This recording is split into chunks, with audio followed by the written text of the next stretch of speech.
ate kwegamba kakati abantu baziza okubuzaabuza abantu era babeera bakulembeze baabwe kati ojja kusanga kyakyemu nga mulimu asobola okutegeera obucwezi buno naye nga omukulembeze we tasobola kikkiriza naye takikkiriza nti si mazima wabula takikkiriza kuba tayagala abantu be bamuveeko meaning nti tibakyanoonya mazima eyo byafuuka bizinesi ebiseera ebizinga abantu famirizi zaabwe kwe ziyimiridde tugende maaso ogambe famirizi weziyimiridde just awo abantu baziza okubuzaabuza abantu bizinesi okulembeze baabwe abasinga tibakyanoonya mazima banoonya kubaawo naye nga omukulembeze we tasobola onaabuuza tugenda di Rwanda okutandika enjiri y'obucwezi mu Rwanda enjiri etandika okugenda tibakyanoonya mazima but I told them 2025 I'm ready to go to any country naye nga biyise procedures into I cannot smuggle myself into Rwanda. I want to go to Rwanda with the acknowledgement of the government. Kubanga ensonga ezintwala mu Rwanda bwezibanga gavumenti teziri musijja genda kubanga waliwo ensonga ezizi balina okwewulirira nga bakulembeze kati bo bakulembezemu ebyo ebya politics naye naffe tuli bakulembeze mu kino kye twogera nze Murema nze Lurema Lurema bumanye Rwanda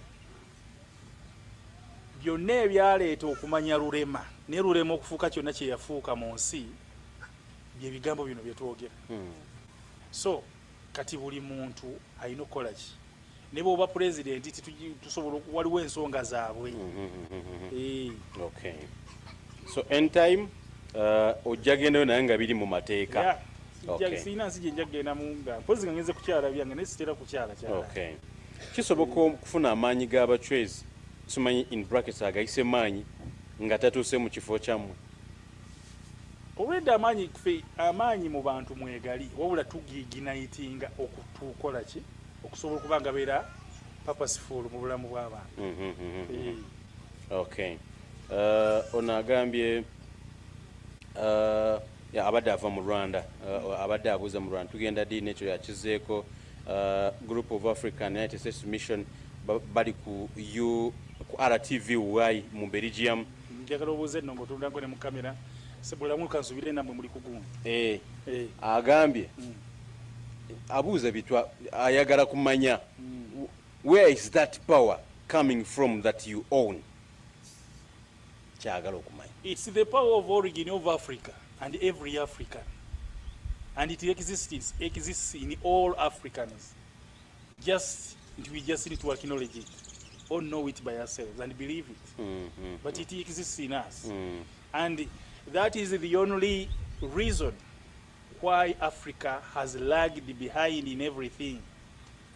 We have been lacking our own spirituality, our own connectivity or connection to our own God according to our ancestry. Yes. This one is terming the Ubucwezi of Murema Nation of Africa and beyond, that it's like a pan-Africanism movement. It is everything. It is everything, but in love, not hatred. We don't hate the Westerners, the East, the Wazungu, those people from other continents. This is something that is coming to us, create a uniformity or togetherness between Africans, Africa, and the other continents. Yes. So, achitwale nti chiri byonna. Yeah, because all other continents have to benefit from Africa, as Africans will also to benefit from them. So there is some good time can be some good everything that has to happen between us and them, and us and them and between us.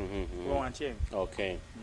Ona yagala kunyonyoka, he is saying, I don't need any intermediates to speak to God. All I know is that God is an omnipresent almighty power, available everywhere all the time. God is not a human being like Jesus, nor a spirit like Ubucwezi, nor an idol, nor anything tangible or seen. Where is he from? This is from Uganda here. I think I've ever heard that. Is in Kampala? Yes, he's in Kampala, but he's a brother from Uganda. Kampala. Yes. He's a brother? Yes, from that Uganda. That is his own thinking. That is his own thinking. In this world, you're free to own your own thinking. But this, we are talking about a fact that Africa is lagging behind. Africa is having a problem. And we are saying it's a spiritual problem. He's called Kenneth. So, whatever the omnipotence he is talking about was told to him. But in the first place, what is he himself? And another thing, he goes to a church. He's a Munyankole, goes to a church. Other Munyankoles go to a Protestant church. Others go to mosques. And others go to other places of worship. What brings them together? And why is it all of them are suffering, are having the same problems in their homes? If they go to those churches. That is what he's saying. Goodness. He is not being realistic to him himself. Because what they say, we have an ancestry. So we are not coming from a bad ancestry. Why are we here? Or why are these people here? We are now in Western Uganda and Kole. Why are Banyankoles here? Because we have questions without answers. They have prayed, they have built churches, mosques, everything. But what is happening in their homes and their lives is a total perplexion. Should I ask, which type of God is he talking about? Does he know that God? He doesn't. He doesn't. Though he frankly stressed that I don't need any intermediate to speak to God. Does he understand? It is not his right to choose an intermediate or not choose that person. But it is God's will and wish. He simply saw himself on earth, but he didn't know how he came and how he sat into his mother's womb. So kukuba kwetungula. Yeah, it's actually also us as a common man. Why do we have all of the pastors? They should be. Let him, and he's in. Do you know him? I don't know him. It is only time. Let him. Even so, he's only here. We will be seeing as time goes by. Just time. Okay. We are enjoying life here. We are so happy. We are so relaxed, because we used to think that money gives happiness, or women, or what. But it is only God. After rediscovering yourself, you can only be, the next step is being happy. Yes. Okay. Ndabikunda cyane iyi mipaka amadini nibyo bitugejeje mu makuba. He understands and he loved the talk and he's enjoying. He's actually complimenting. Ayagadde nnyo wabula agamba nti ekizibu ekiri mu Afrika zezino ensalo zetulina ze batuteekako ne gana amadini. The question would be tukoze tutya okubivuunuka bino. I said God comes to us as a temptation. Over the truth from God comes to us as a temptation. Wherever the path you take before knowing God, after discovering him, he'll also take you through the same path till where he wants you to be. As we have those boundaries over countries, over religions, it becomes a test to us.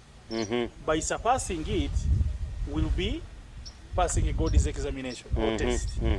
By failing to, we'll be meaning failing the exam. So here we are now.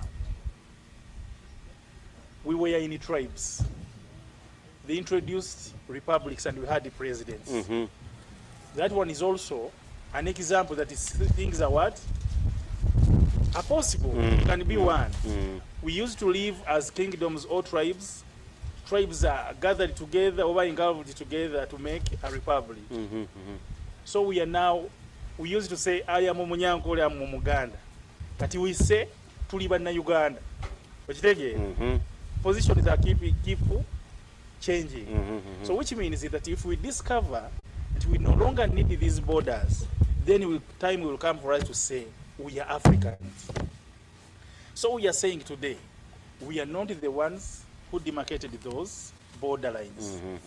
It wasn't our objective or our referendum. Yes, but what we have to do as Africans is to eliminate those borders first by acknowledging and accepting ourselves as Africans and discovering this spirituality that brings us together. That needs a Rwandese here, needs a Tanzanian here, a Malawian here, a South African here, Botswana and Chad from where to here. Okay. So this is what has been lacking. Something that can bring us together as a people. So we have it today. I just need to step in Malawi. I just need to step in Rwanda. People of Rwanda, I await the day I will step a foot in Rwanda. You're organized in you. Yeah, they will see. Mami Buramu, I'm waiting for that day to step in Rwanda. In Rwanda, can you say it loud and clear?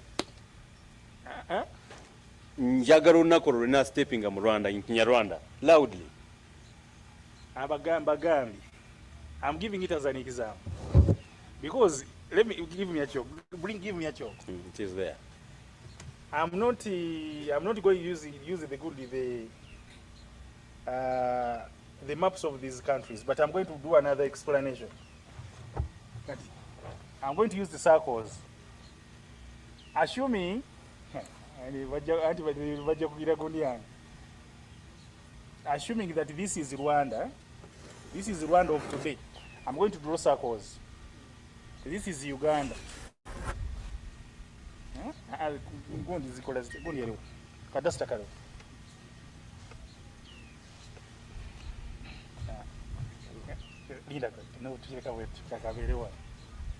You seeing me?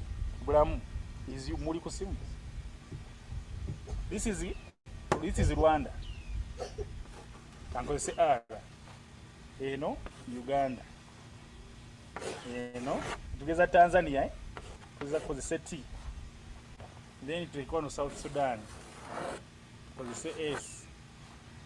Then together Zaire, Congo. Kantu kenjagala okubalaga, njagala mubeereko, njagala mundage bulamu. I want you to njagala obeereko phoning and ndaba byenda. Njagala kuba nnyonnyola mwenze sinnyonnyola wali. Kati this is the Rwanda of today we have today. Olaba? It was demarcated by Bazungu. But this Rwanda we have today as a republic, we have Kandiko Kasaka nene way.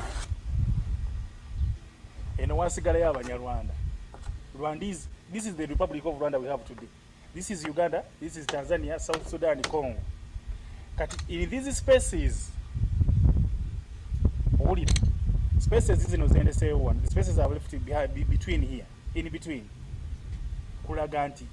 It is not that all the Rwandese are in this country called Rwanda. Not all of Tanzania. Yes, this is the whole of Africa.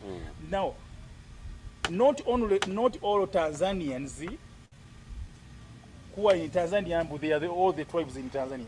Kati, we have Rwandese here, we have Rwandese here, we have Rwandese here, we have Rwandese here. This is a connection to South Sudan, connection to Uganda, connection to Tanzania and DRC. Kati, when the whites were demarcating these ones, they never minded about who is where and who is where. For them, we were about the space to acquire in Africa. But if we follow these ones, we can not get to the truth, or get to the truth. And God is not going to allow any of these countries to reach an agreement. They have agreed until we remove these borders, these ones. How shall we remove these borders? Well, someone might ask, can we physically remove them? I travel free to Tanzania. Why do you fight with the physicality? We have to remove them first. Then bakulembeze bajja kujja, God will bring leaders and we abagenda okusobola okutuula ku meza bakanye. But first step, we have to preach the gospel of the African spirituality. Because Rwandese is here. This is Rwanda. But Murema is here. Where is Uganda? Murema is here. Murema is here in Uganda. But Rwanda is here. But Banyarwanda is no Murema who is here, but he's not in their country. The Congolese here, they know Murema. Barundi know Murema. The center of gravity is here. So, kati bino byonna bye tuyita countries oba bye tuyise tribes, they can only help us ku basis ene yaffe yaki naye tebikira gye bikyatwala wala mu maaso oba wankyenge. Okay, okay. See, I'm not a good teacher naye webityo. Okay, here's my hand. Okay, thank you so much, ladies and gentlemen. I want to be so keen to you that we are trying to answer your questions wherever you are watching from in any other continent of the world. Thank you so much for watching Bulamu TV. So, we have Sun Television. What we are trying to say, oli yabuuziza ekibuuzo nti how Can we?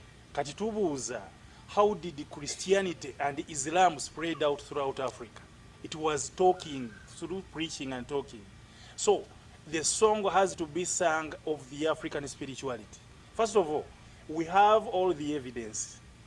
The reason why Jesus resurrected people and healed the deaf and the blind was to assure these people that I am the real Christ that was prophesied, and I am the one existing. So why we do this, or why God is letting this happen, people to get healed, what, is to show the Africans that I am with you. I am your God, the God of your ancestors. But what does that mean? We cannot go any further without acknowledging this. But without acknowledging this, we can move a world of our own without God, or without the backup of our own spirituality. But we are going to be one, and we will be belittled in this world and again and again. Yes. Okay. Now, can we have something that is so grandiose about the Bakonikoni? Who are the Bakonikoni? Bakonikoni, I think this is the Ngoni. So the word Ngoni, like we started about the Ngoni migration. Yes. That one was supposed to be Ngoni. Ngoni migration. Abatambulanga ne Ngoni. Abalalo. That is the Ngoni migration. Kati, what used to happen in Africa is pastoralism and nomadism. Yes. Yes. So people used to move from one place to another. People have just settled here nga Museveni akozeeki. But Balalos have been moving still. Museveni bw'anaagenda bajja kuddemu batambule. Those cultures are going to die out kubanga ensi, but still batosobola kuba ne mu America gye bali those so-called cowboys. Yes. Cowboys be balaala babakola kya balunzi b'ente. So tekisobola kudayinga out fully.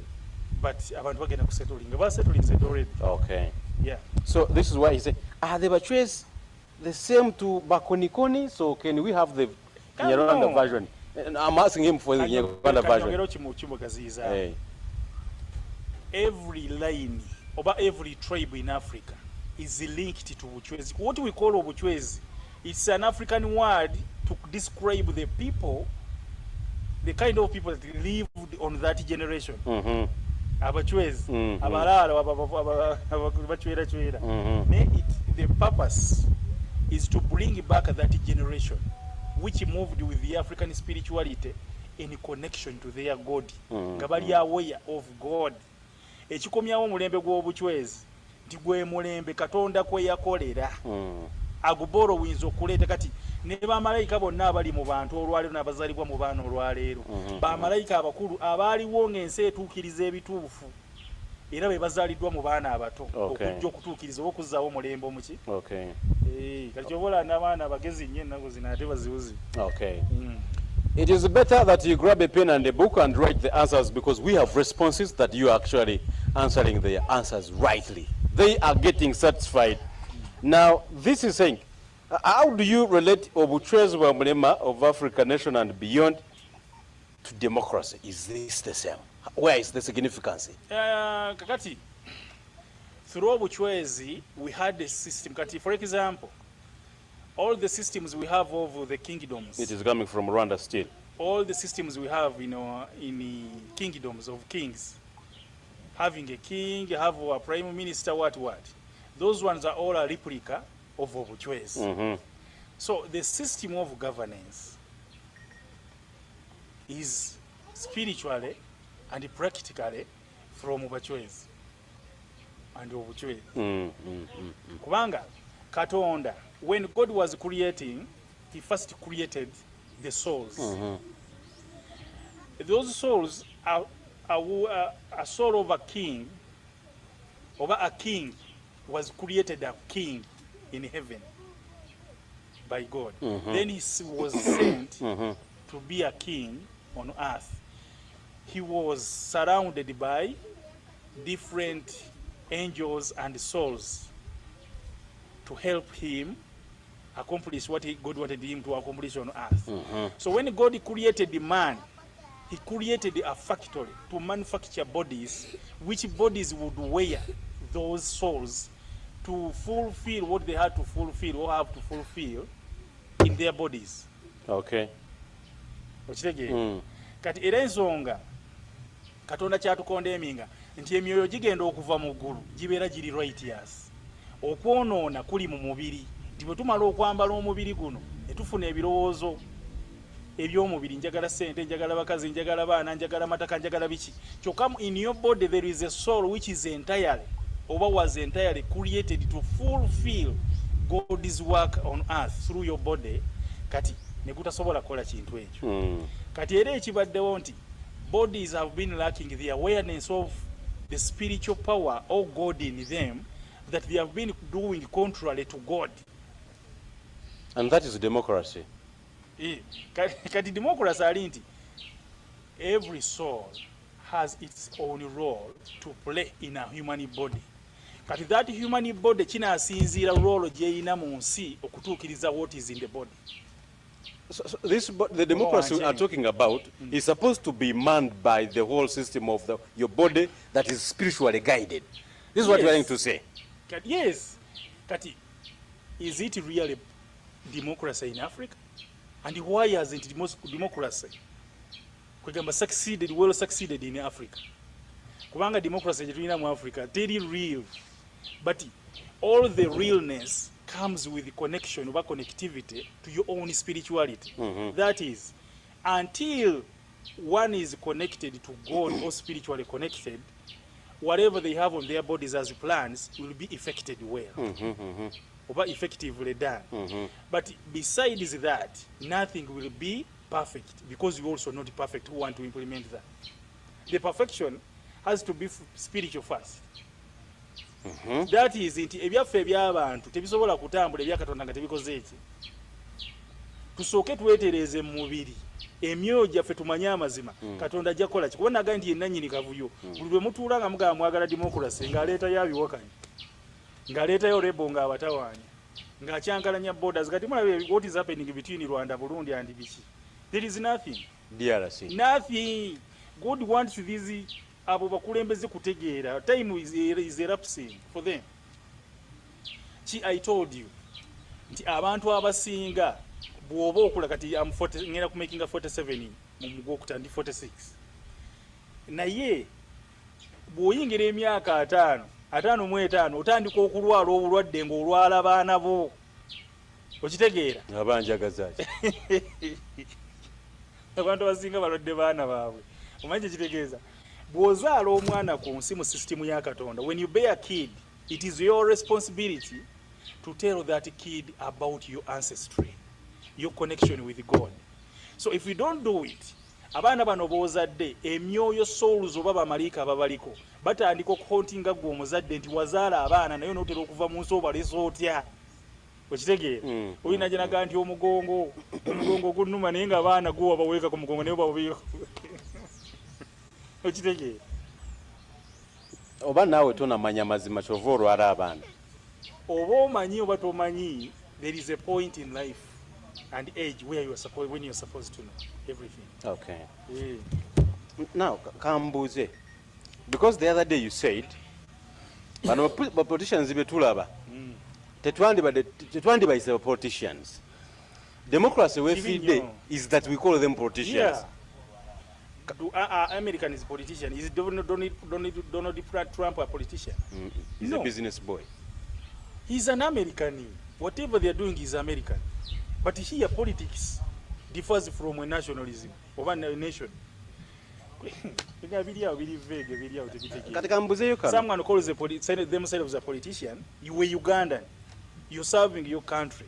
Again, you say calling yourself a politician. And by calling yourself a politician, you are cut off from your nationalistic what era n'abakulonda bagamba oyo munnabyabufuzi. That is nti mumuleka akole byakola si waffe munnabyabufuzi, which is wrong. You represent people, you are a name of a country, so you shouldn't be called a politician. If a Muzungu came here, like Abuba colonialists, those were politicians according to my understanding. Kubanga bali bazanyira mu nsi wadde baziyita zaabwe as colonies, but they are not theirs indigenously. Kati ffe bannansi, you cannot call yourself a politician. That's my understanding. Okay. Because kijja kwonoona kyonoona byonna Katonda kyatwagalako not to lose our grassroots. Okay. But politics dreams us creating a space between your country, your nationality, and yourself. Okay. Your people and yourself. Katugaziyemu mukano, because we want to understand the real meaning of a democratic country and our leaders that we choose. Now, someone is elected from a political party, kati bwe batuuka eri waggulu, a political party neemugula neemutwala. The gentleman is asking, Obucwezi and democracy biri related bitya? Kati gaayo yaba akyusiza ekibiina n'ayingira mu kibiina ekirala kyokka nga bali bamaze omulonda ffe nga ffe tumuyita tutya? Who is that person? Is he a human being? And when shall we have democracy, by the way? Amateeka ga Katonda tegakulamula paka ng'oli mu Katonda. Kati what they are doing is theirs. Byabwe. Bali mu business. Yeah. Whatever kyonna kye kiri. Kati ekizibu kale ono president kye yafunye nga ningo ono wa Uganda, President Museveni. Kale asobola okugamba nti Mucwezi. Naye ndowooza waali baddeyo ne gundi nga bw'akyogera waali baddeyo gundi classes oba ekigaaniiro. Ensonga ezo ne bazoogera at length. Ne basomesa n'abantu. He talks about it, but the people he is leading are not into what he is saying. Okitegeera? Kiringa bw'ogamba nti nina amaka naye mukazi wange tanzikiririzaamu. Kati aba mukazi we. Oba nekyendi takimanyi. Okitegeera? So kati walina okuba waali baddewo ekinnyonnyola. You understand? Wali baddewo ekinnyonnyola. Kati simply saying I am Omucwezi. Abantu amadiini gazze gavuma Bucwezi gonna. Kati explanation ki eri awo ekola ki? Kati naye ne bw'abanga mutuufu ekyoga nti Obucwezi akyogedde, but it's not yet enough. Okay. Okay. So kati abantu beetaaga explanation. Kati awo we bali, you can blame them but not blame them too much kubanga tebamanyi. Okitegeera? What kye tulina okukola is to teach people amazima kyeki. Okitegeera? Okay. Now, njagala kino ekibuuzo omala okiddamu bulamu atuweyo ne Kinyarwanda version. What is the difference between Obucwezi and any other African traditional religion? Obucwezi is spiritual. Obucwezi buli spiritual ate bwa Katonda. Tetukola nga bwe twagala ate tugoberera Katonda kyakola kye. Naye ebirala biri based on tradition. Nti Omunyankola akola ebyekinyankola, Omuganda akola ebyekiganda, Omusoga n'akola ebyekisoga. But naye nga byonna babikola ku level ya culture. Naye Obucwezi bumalayo all people. Butwogera ku Bucwezi, kabe mu northerner, kabe wawa, kabe wawa, they all belong to that. Okay. It's the same spirituality which is haunting us through our different tribes. Okay. Omusoga alowooza akola byebusoga naye nga tebigenda kutereera, Omuganda tebigenda kutereera, Omunyankole tebijja kutereera mbu Kinyankole. Okujjako nga tuzzeeyo kye tuyise buno bwa Katonda, Katonda yennyini. And actually what is killing not us, religion but God himself. we have Kisogaism, Bugandaism, Kinyankoleism. Buli omu akola Kati kyabwe. Abasoga baavaawo. Abazungu be bagasse abantu abo okukola Obwakabaka bwa Busoga. Tooro yatandika mu 1800 omwo nga giggwako. Kati besides that abantu baali kyemabega. Kati it is the past. Okay. Amazima agali emabega. Okay. Ge gaagala. Mami bulamu mu Kinyarwanda, that one. What is the difference between Obucwezi bwa Murema and any other African traditional region? Mu Kinyarwanda. Damu kyagambye ansa gyawadde. Mubanyonyole bulungi bawo obudde abantu b'e Rwanda bajjemu ebigambo byabwe. Kati damu kyazeemu kino ekya what is the difference between Obucwezi and any other African traditional region? Gyebiri?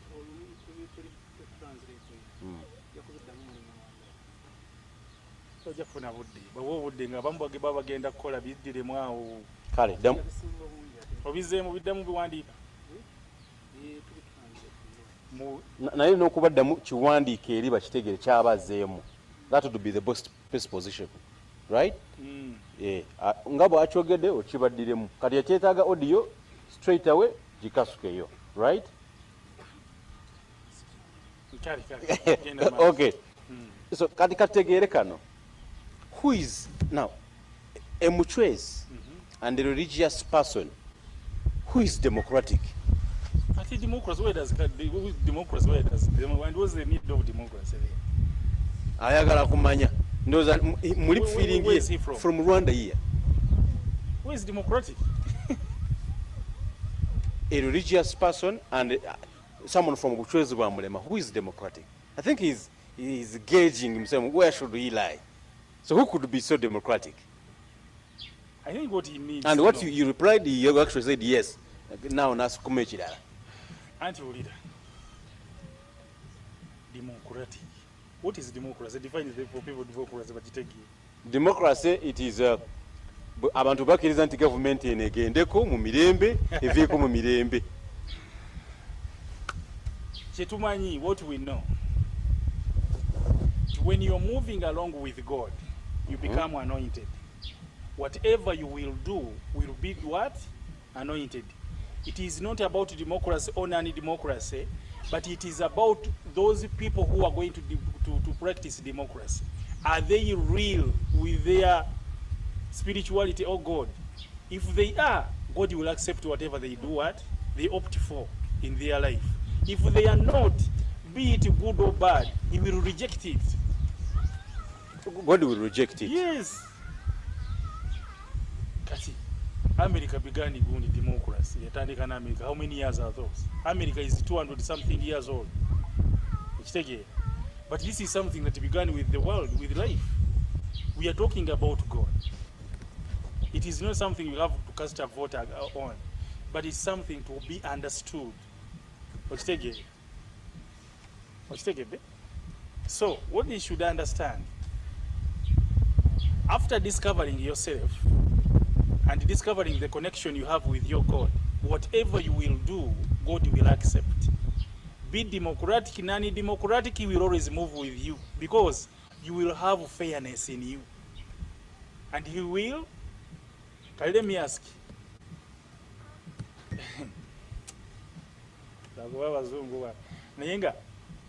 badikiti abantu abafuze nga tebali democratic n'abali democratic amusi kati mu Afrika wano democracy ne democracy batali democratic baliwo basinze okufuna okitegeera nkufuna now he's saying Murema ni umuhanuzi. So Murema is a prophet. Are you a prophet? Ebyo by'abantu zenze Murema. I am Murema. Everyone will call me what they want. It means I am Murema. We are here as a reincarnation of Murema. So people have to discover what lies in our history. What has been tormenting us, what has put us behind like here we are now. According to all other continents, Africa is lagging behind. We are a laughing stock before others. As I told you, until we kick that door open of the African spirituality that brings us as one, okay, there is no wise African at the moment before other continents. Okay. There is no hero of Africa before other continents, because our heroism is no longer about now liberating our own countries, but it is about liberating the whole continent of Africa. But in love, not in hatred, that will create a really good relationship with other continents. Okay. I get you. Whatever is being done on Africa by other continents, we are still the culprits. Okay. Kubanga buli lwobeera omwavu katugeze nti oli mwana wa mugagga, your father is a rich man and you misbehave, you become a drunk on the village, you become a womanizer on the village, you lose track, like you become a nothingist. People will say, "Echichana chatutama." We hate that boy. His father is a good man, is intelligent, is workaholic, has achieved something. But just look at the boy. That is what Africa is suffering. It's the richest continent, has everything, even on earth, but a laughing stock. Okay. So that makes us, or puts us in a center of being attacked by any forces, be it good or, and misunderstanding everything. Okay. Because here today, an African can fight something good, and if let's see something bad. What's that? Hey. Okay. Hey. So Mwami Buramu, type there and say Murema ni Murema. I think in your one is that one. It's not the prophet Murema ni Murema. Yeah. And we end that one on that one. Okay, Carl. Let's get to the other question here down. Now, mu theology, tebakiriza okubuuza bibuuzo bwe tuba mu masomero. Wabula batugamba kukwata mu mutwe bye tusomye kati mwe ekyo mukyogerako ki? Yeah, in theology they don't allow you to ask a question. We are free world. We are living a free life. We are asking. We are not about prestige. That's not what we are all about. What we are stressing and emphasizing or putting a point on is letting Africans know. So it is of no use me bragging about here and showing off. All I need, all we need, all God wants, all what Africa wants is Africans to understand their relationship, to create love between them, to link up with their own spirituality. Okay. It is not only going to benefit Africa alone, but also other continents are coming. People are coming from different continents. But we're saying today, Africa is not yet ready. Okay. So we are trying to send out the awareness so that people can start catching up with us. Okay. Because it is in every African home or family or human being. Okay. Yes. That's good. Tweyanziza nnyo ekigambo kirungi ekyo Sebuuma Bashir. Kyo Higwe Shila, obusinje bwa Murema, obusinje Sebo. Russell Monteilo, he's our gentleman from the US. He's saying he has written the word Obusinje. Though Russell, you missed one word, one letter B, It's okay. but it's very, very fine. Obusinje from the United States of America. It is true God is that type of spirit. This is what he's complimenting. Mwine pase, Obusinje bwa Murema. Abanyabusinje mwena, thanks for the show. Oh, you complimented Mr. Dickens Friday. We appreciate it so much, His Holiness. Okay, live from Dubai. Okay, our Dubai people, and then from Bahrain and then Qatar, people are watching. Thank you so much, and thank you so much, Mr. Russell. The last time I had you was a podcast from Twitter. Thank you for watching, and please regards from us so much. Now, can Ubucwezi allow their followers to be politicians? Or they can stand for any political positions? We are the #1 politician. This is from Belgium. Ubucwezi is leadership. And the leadership that was given to us by God in the first place. As long as we are about faithfulness, we do not bar anyone from anything if it is genuine. But we encourage faithfulness in everything we do. What? Because it's so much harm to our own selves. You're not doing harm to yourself. What it means. Once you treat that one bad or badly, you hurt yourself. My goodness benefits someone else. Their goodness benefits me. So if I close a door for the goodness from the other person to come to me, I will have hurt my own self first. So by Africa not knowing how to behave, how to love one another, and accepting each other, resenting or resentment amongst tribes, that one has created a rift between us, and it has disabled God and our own spirituality to work amongst us. So love, wish well for others, and accepting others is key. We are now trying to create a web or a network how our spirituality can work amongst us, or God can work amongst us. Because if we have hatred, if we create borders that define us differently, we will also have created those borders spiritually. That means a person from Rwanda considers themselves to be Rwandese, but is it true? They are Rwandese according to the demarcations of their countries, but not according to God. We are Ugandans by demarcation of these borderlines, but not by God. So God can say. Doesn't know all that. Means okubanga ndi Murundi ndi wano. We are all one. We are all one. Kati that is the thing we have to fight. Kati chobola bantu. Na yola be chino manze. Okutuka ku border wali katunagamba the you don't have qualification to enter here. Yeah, we created that, but with the time those bigenda kugwa. Kati nekino chebagamba anti uniting Africa. You cannot unite Africa politically. Atefeche tukola. Yes. But by the way kakati kitegeeza fronting politics in the African affairs won't help us. Which means it is this Ubucwezi bwa Murema, this system we are building from grassroots, involving all natives, all people, that's the only system that can help us. Because if someone crossed in from Rwanda, from Burundi, from Tanzania, the government doesn't need to know if he wanted to come here.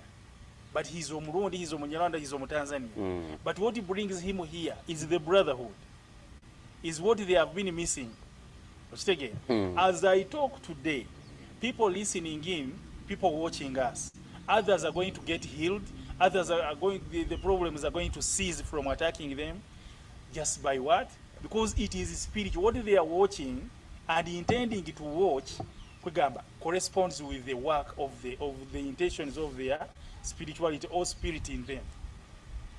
Now, Marius is my friend. He's in Johannesburg, South Africa.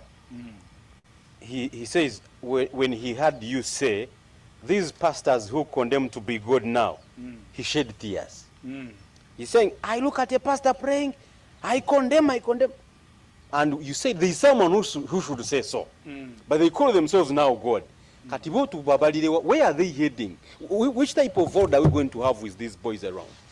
This is what he says, these boys around. But he says pastors. Katonda akona emiga generation inamba. Oyo pastor byakola gwa mulaba nawe kikwata ko lwaki abikolanga buli gwe toli muntu wa Katonda. Kati kitukola one, what we are doing today is save all people. Let us talk. Kati Katonda, God knows abo bana akwatako. But we have to. But from a pastor, we shall get a kid. This is something that is going to happen no matter what. Even if I'm around or I'm not around, we have already put the seed in the ground. Jesus preached for only 3 years. We have been here preaching many years. The word is spreading like a wildfire. It's moving. And to your surprise, we are going to get people from other continents like Asia. If Indians came here, they relate here so much. America, Europe, Australia, around that Australia place, Canada, around there. There is a special connectivity to this.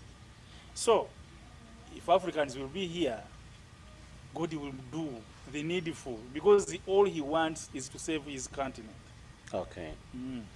Thank you so much, Your Holiness. Tuchagenda dala maso nebibuzo byamwe. Banange Rwanda, we can't say thank you enough. Tremendously, thank you so much. Thank you for your time. And now we have Mama Mugwiza. Hey. She had a mukoro ku university or go ku graduation. Now she decided to really work tirelessly to quickly go back home connecting kino ekigambo ku TV ye gibayita Ican TV eri mu Rwanda n'abantu abala basobola okulaba. So thank you so much Mama Mugwiza banange, thank you webalire ddala. We can't say thank you enough. Kakati onaabuuza naye tewaliiwo nsonga sinso tewaliiwo any other way how we can punish these pastors. Munyiivu nnyo ku nsonga eno. Lwaki tugamba nti Katonda ajja he wants another way to punish them, tubarumbe burumbi kuba balimba ensi. No, ekyo nze ekyongeddeko kyogamba tubarumbe burumbi. No. First of all, lwaki toyagala ate ng'ogamba bali mu kulimba ensi? Kati do they know? We don't need power. Kati tubiriwo kutuusa ddi mu nzikiza eno abantu tebamanyi tubasanyuwe tebamanyi. Ensi tegenda koma. Katonda awulawulo ng'azittekeni olulemo oba mulema kukomawo ku nsi. Tens of thousands of years. Okitegeera? None of these kings is Solema. But we are coming here softly. Konka tujja kola ki? Ya Katonda bitambula mpola mwete mufaayo. They will know. Abajja okumanya bajja kumanya, batajja kumanya tebajja kumanya, but they have kids. Kids will know. Abatta Jesus abaroma be batta Yesu. Kati Roma Vatican teri Roma. It's only time. Kati that is logical. Olinga agamba n'abaana ba pastor bajja kujja olinga agamba olowooza balina gye balaga. Oyo pastor bakolektinze sente zaabwe bazikolektinze. Mulimu abajja okuba abatuufu bajja kuba balungi bakole ki? Abo banaalaba amazima bakole ki? Naye abalala bali ku sente. Nenga buli family tuyinamu omuntu yagalagaana. Kati gwe kati kankubuulire. Waliwo omukulembeze awo e Kampala yesimba okuba president. N'akwata family ye n'agiteeka mu mmotoka ne bagenda ku polling station okulonda. Basangamu akalulu kaaka. Nenga ate emmotoka yagituta erimu abantu. Family yamuvaamu. Teri kintu kigezi nga mukazi. Ekyo nno wadde tokimanyi okitegeere. Ate omukazi kasitaabuuka n'abaana bakola ki? Kati eringa gavumenti eno eya Museveni. Opposition egenda n'ogamba nti ekibuga leero bakoze eki? Ogenda okulaba nti mu kibuga Kampala polling station emu opposition yefunye bululu 5, Museveni afunye bululu 4 nga muzinzizo obukadde bululu 10 kyokka nga Museveni wanajja eno mu kyalo byonna agenda bigata n'ebyo mu kibuga akole ki? Byonna abitwale. Kati n'obucwezi buno we buli. Every woman of a pastor knows what their husbands are doing. That is, it is not your king. And every man who is not a pastor but married to a pastor woman knows what is happening where. And also the kids do what? They will come. Kati baliwo just for luxury okubeera bababeezeewo. Naye they know what is happening. Si bokka then no kati bonno nga bayambyeko n'okukakkanya emitima gy'abantu naye kati talk of the politician oli kugamba nti asobola okugamba nti akuta obumbi bwa ssente n'abutwala abantu ne bafa mu ddwaliro naye nga yakoze ki naye oli kale azibajjeeko ate baziwaddeyo bazaagala ate n'abawummulizaako katono mu mutima naye ono akoze eki. There is a difference. Naye nga Katonda wa kisa kiwali kigenda kukolebwa kyangu. This is so logical and according to my profession we have minimum broadcasting standards.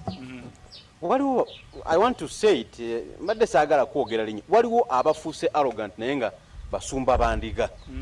Kyokka ne bwe balaatiramu nsonga z'abantu be bazituusiza we ziri. How do you react on these boys? Kino kankubuulire. Bwe muba temumanyi Katonda akozesa ekikwetoolodde kyonna okubonyaabonya. Okitegeera? N'omwana gw'ozaala asobola okufuukira ekizibu. Naye ng'ekizibu ekyo ekifudde omwana bw'atyo kiri ku ggwe nti ggwe tewakola kikoze eki? Kitegeerekese kati whatever is going to happen or is happening. Katonda is like punishing us as Africans nti you will go through whatever you have to go through but still you won't get what you want.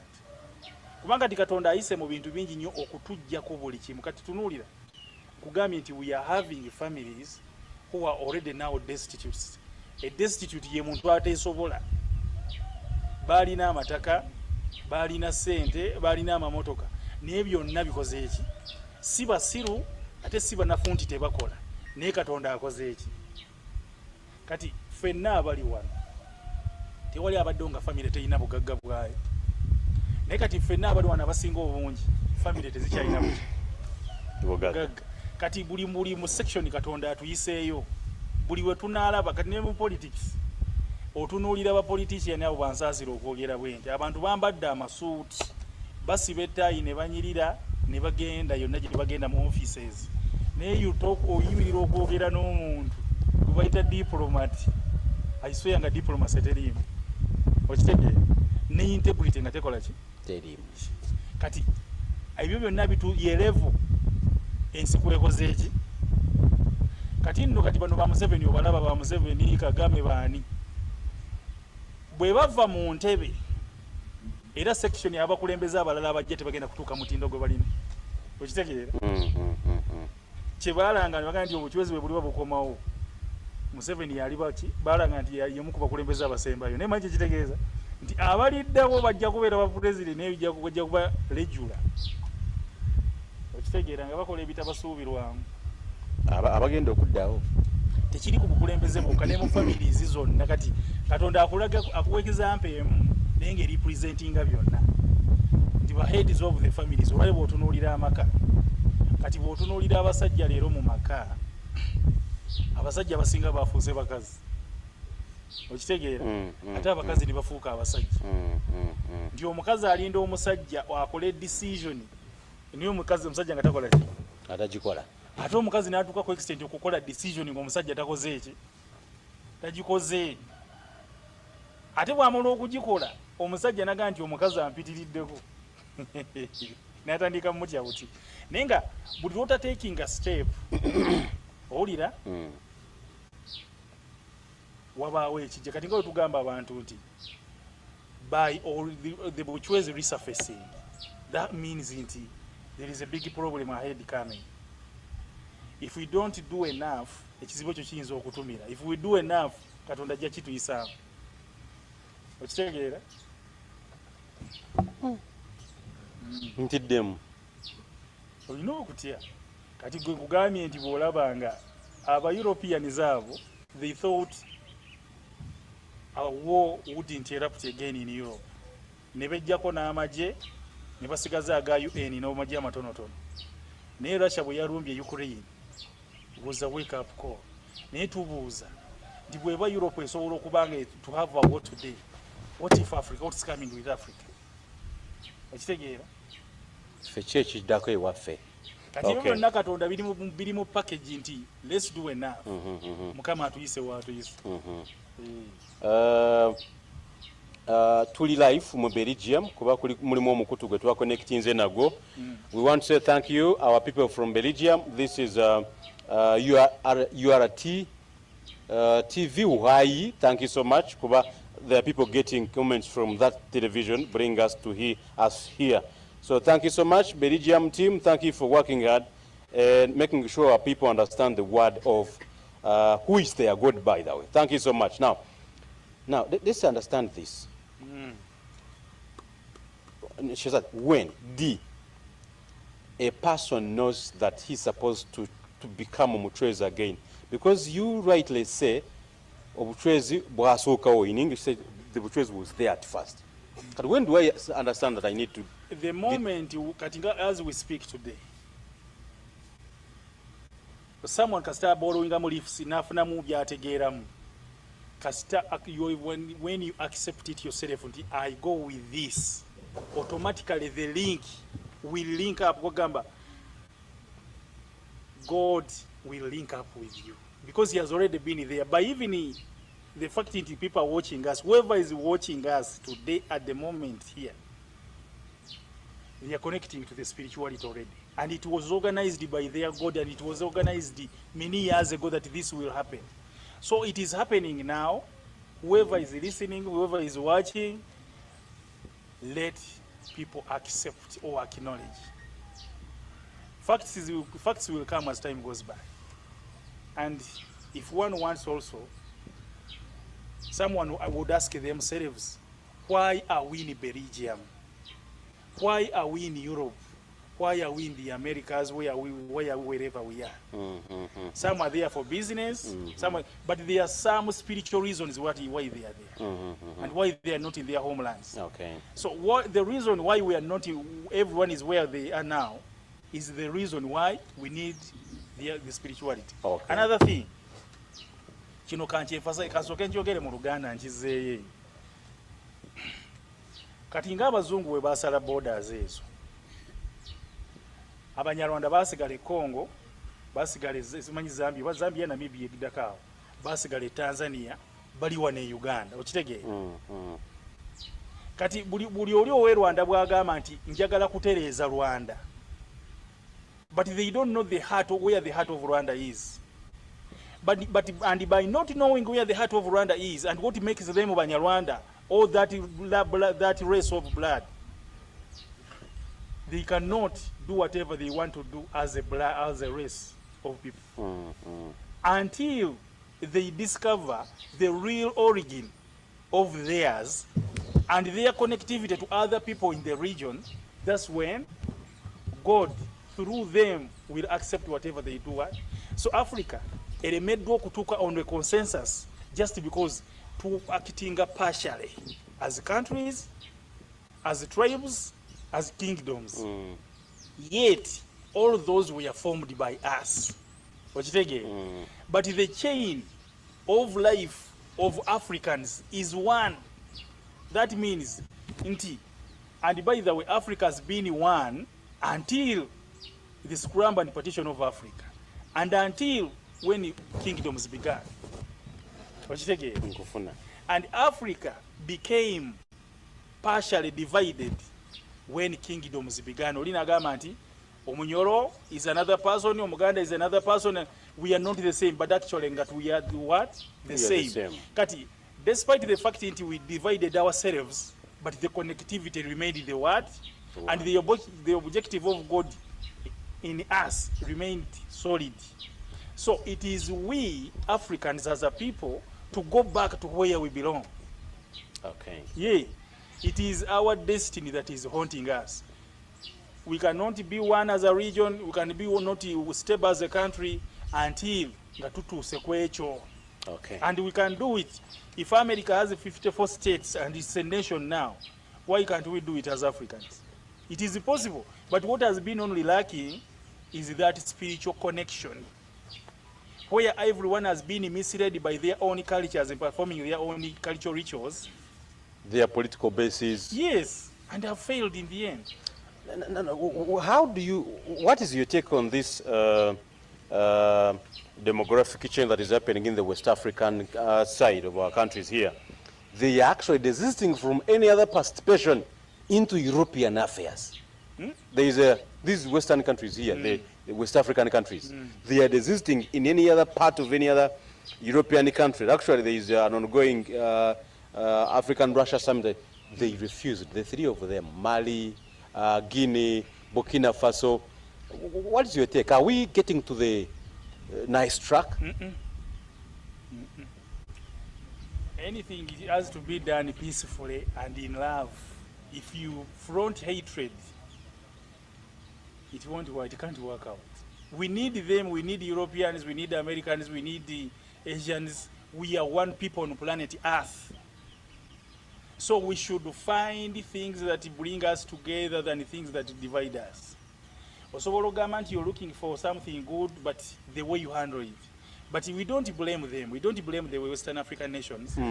Because these boys who are now the presidents we have in West Africa are not the ones who did what is happening. It has been the president. They took over by military coup. That means they were not in agreement with whatever the sitting presidents were doing. So they are acting in a crisis, but looking for a solution. So here, we don't blame them. Shall we arrive to a consensus? Shall we arrive to any consensus in that agenda? No. You're trying to put something right? Something, whatever has to take us ahead has to be done in love and in peace. Okay. You need a French. You need whatever Africa is going through. It is God is blaming Africans, and myself, I am not blaming anyone outside the continent Africa, but we are blaming ourselves. Okay. Europeans have not said we will not go into agreement with you in taking your minerals. But it is you Africans who want to do business outside offices and on the black market. Markets are there, but we choose to go for black market. But why would you choose the other one and not you choose your own self? Okay. Yes. So that ebyo byonna byekwaso. We just need to come to an agreement and things shouldn't be done politically. Okay. Atola bebyo. Kati for example, meeting ya namwe badde wane Uganda. Bafirika bameka badde concerned. Myself mbadde siri concerned. But just it muntu mukuru, I know what is happening. I need to know what goes on in the country. So olugamba nti what nentunayo dakika 3-4 minutes nenvayo. But to feeling that attachment just because bakuliyetinze ekyo kye bayita politics ekitwawudde ku nsi yaffe oba ekibawula ku bantu ba bulijjo okitegeera. Kimanyi waliwo omukadde yabadde avuma abaana naye ogwo omupiira gwe namu ogubaleeta ekiro wiiki namba newuunya tuli ne ku stage egamba mbunamu gwabadde mupiira ogutulwisaawo netubadde kwegamba bibadde tebitukwatako nnyo kyokka luli wasaba esala n'ogamba bajje spiritually wanga sala yali nti bano ba politician bakola practically naye katonda abantu aba baleta spiritually. There is a spiritual reason why they are here. There is a practical reason why they are here. So we prayed for the spiritual part of it okuba nti mukama yakola kikola ki ekino okukolebwa wano mukama akikirize kikola ki kubanga practically we could not involve in their meeting. Yes, era muzeeyi yagoba naffe abanamo yatugoba. So kati we prayed for that, the spiritual part, and it will run.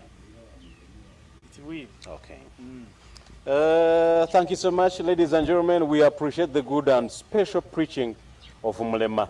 But what will be the source of these words in case he is no longer there? Are there hopes of writing a book that will keep guiding the African spirituality or Ubucwezi? Yeah, we began writing. Also, this message is kept somewhere still. We need the other writers. We won't get a group of writers. Okay. Yeah, but we need to document it really. But we are still struggling with so much. But it's message so it is written on their hearts, and we have enough people that also they have the message in their lives. Okay. So the message cannot easily die out. Yes. East African offices ni political. Ntabwe obumwe obucwezi bwijisha. Ntabwo babishira mu bikorwa kubera inyungu ziri personal na politiki.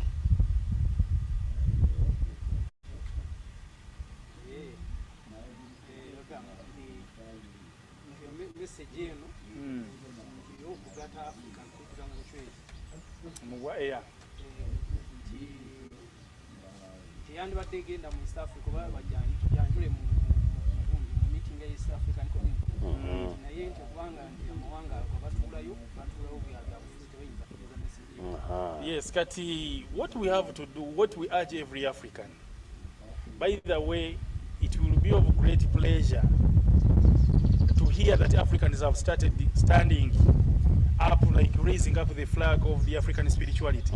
Like someone busy in Zambia or Malawi and says, I'm standing as a member of parliament of my country or my region, but in the spirit of the African spirituality.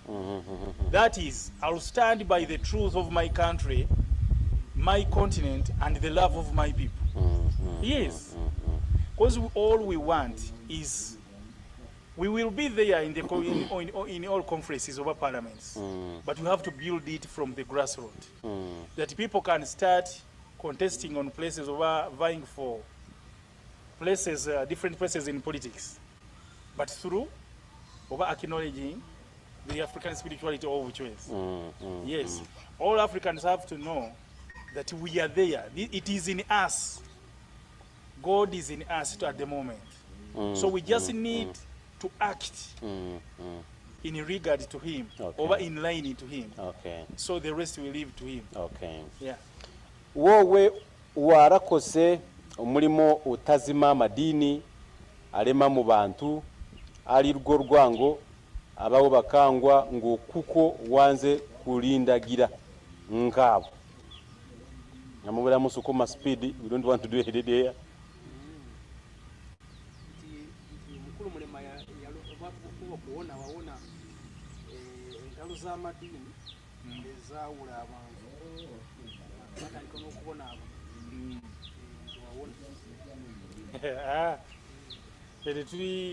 we are free from any wrangles, be it religion or tribal, because we are now one people.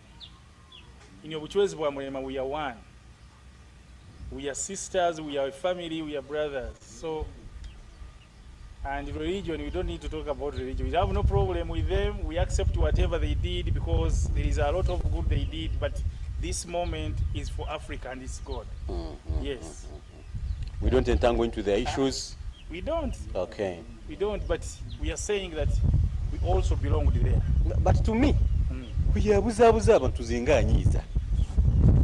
Nsobola okwekoramu omulimu nimbagambako. Okuba talking is okay, but fighting is not okay. There is a way God does this. One day you told us, olabanga eggwanga litabanguse, manya Katonda anyize. Kati lwakitanyigira munze nembagambako physically, one on one. Not like pulling a tug of war, but preaching to them is okay. But rivalry is not okay. Did you see what the president of Rwanda yakoze? 6,000 churches were closed. And actually he emphasized it of late. Just in January was 18th, he did emphasize it. That one has to be implemented by the president, or not us. Because we are here, but the country has its laws. So we have to abide by the country's laws. And what we say, we need a president, Ubucwezi president. We need a member of parliament who acknowledges Ubucwezi over the African spirituality. Like that. And the journey we are walking, we are moving. Along this journey, many are going to understand, slowly by slowly. But there is a time, what time is coming for big numbers of people to cross it. Yeah. This is something which, this is gold on the table. This is diamond on the table, like it or not. You talk, God is going to do his own part. Okay. Yeah. Okay. Thank you so much. I won't turn so physical to you guys, but I want us to be on one line of African spirituality kindly, and we speak Another the truth. thing before you go ahead. There is no religion or any belief that can undo the curses we have as Africa. You understand that? Yes. All the problems we have as Africans have piled up just because the door for undoing all those curses was shut. What do I mean? It is only now that anyone can undo the curses in their families, in their bloodlines, in their countries, in everywhere. Once again, everything countries have gone through, tribes have gone through, has been a chihagaro over omucheno, which have not gone away but still live in our bloodlines. Which means, if a country has ever had a genocide, it is likely to have that genocide if they don't acknowledge this. If a country has been having wars, if they don't acknowledge this faster, we can always go back to, because the curse lives. So that's when we say we need presidents, we need kings to come. This is not the first time pilgrims used to happen before in Africa. These places were known in Africa as holy places. So we are reviving, or God wants us to revive those places and make them useful again by knowing him first. So we had the places we got to go to for special duties, for special pilgrims as Africans. And those places were used in our own spirituality or acknowledgement of God in our lives. So by Murema coming back, or the surfacing of Murema means that whoever comes here, the curses will be undone. Yes. So the doors are open. The dead will live the living. Everything is going to be put afresh. Yeah. Okay. And be born again. Okay. Thank you so much. Now, noneho binalenze politiki imipaka nti yavaho kekora imana yaremye byose nimwe kuri twese na amaraso yose arasa ni mutuze mumenye ko witeka ariwe mana.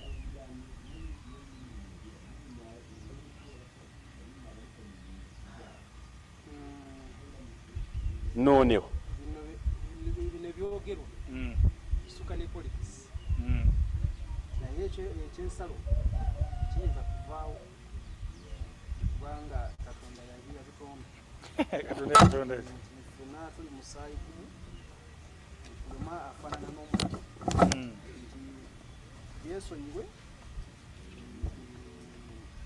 kubanga yiteeka niwe maana oba katonda ye katonda yagenda okusalawo buli kimu.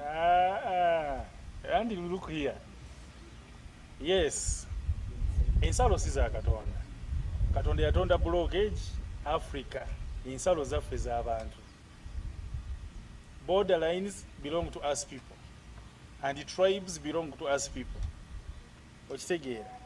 But I usually say that God created, let's say, a pineapple, but he never created a knife that peels a pineapple. He created a banana, but he never created a saucepan that boils what? Overcooks a banana. Or bananas. So, God did his part and he created us and the world. But he knew we will have the brains to steer the world in relation to him. So now, nobody is going to use the force to remove these borders, but the borders can be removed in our hearts. Because if someone can acknowledge it, every Rwandese needs to come to Uganda to meet Murema or to reach in that place. Every Tanzanian needs to come. Every South African needs to come. That one brings us together. So the kind of message we are preaching is not of hatred, not of wars, not of force, but of acknowledgement that we are one people. Let me tell you something. Though we say the fact that we have failed to come together as a people, as Africans, that is a fact that whatever we are having is illegitimate.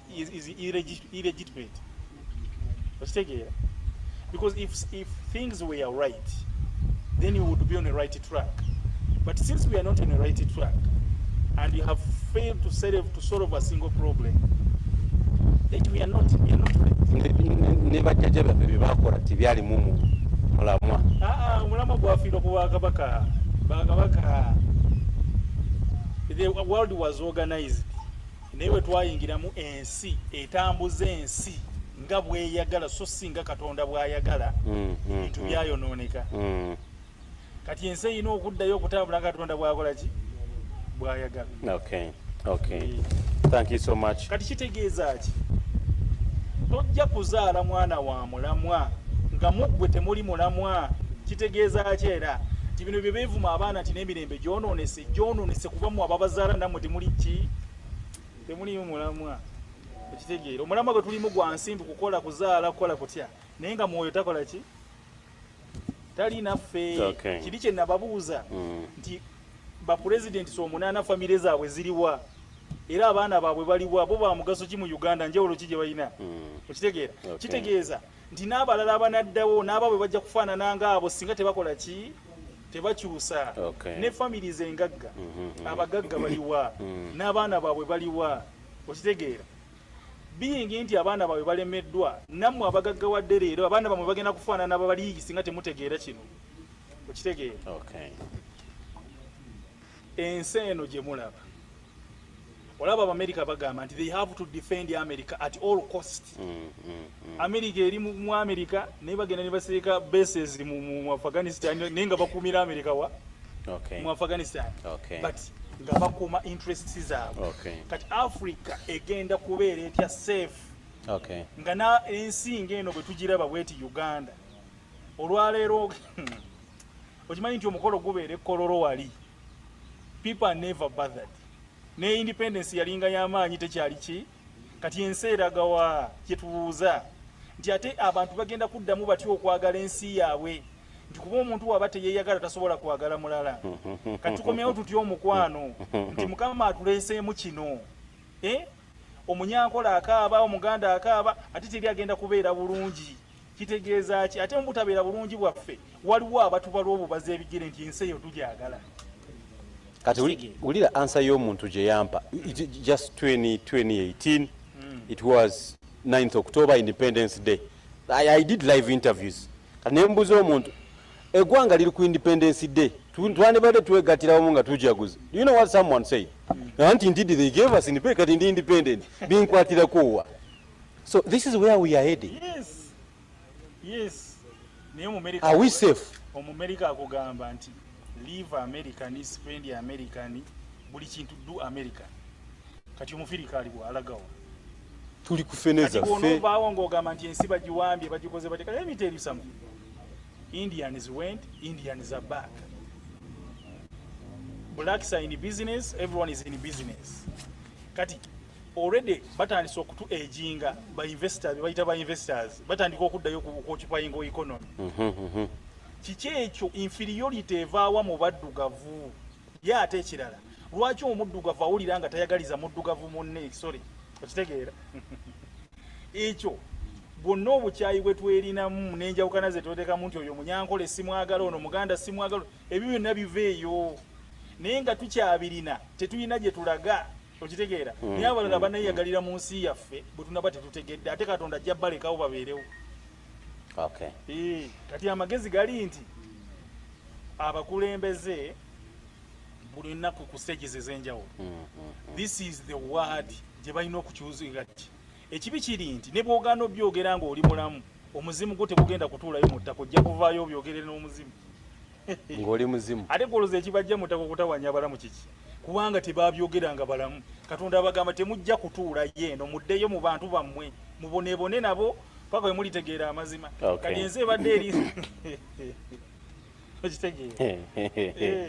okay mwami mulamu semberako kumpi we want to hit these questions fast then we talk to our people from Rwanda bana murakarama murakoze cyane ebibuzo byanyu biri ahangaha and we are trying to really summarize them and we give you a peaceful evening ladies and gentlemen. You are watching us from Murema. This is the Sinjiro district and tuli ku mwaka mupya ate tulina n'ensonga nga mpya ladies and gentlemen. Can we have a short commercial break and when it's done back I'll hit them fast? Thank you so much. We are coming ladies and gentlemen.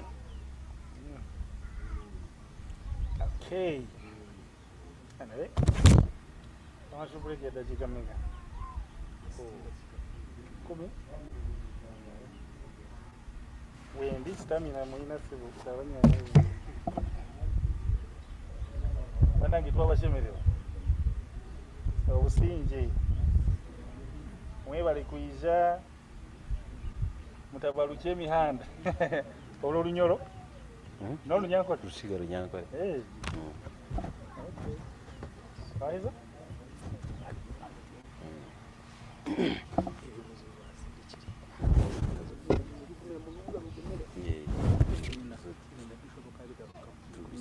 Mbula mwabantu kokwebali.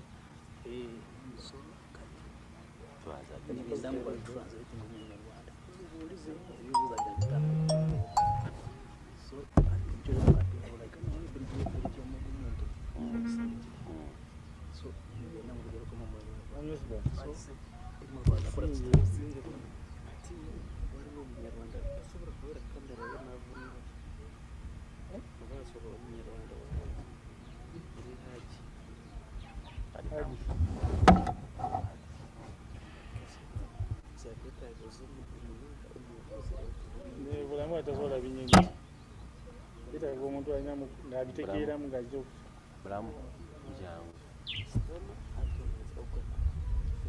rasta bulamu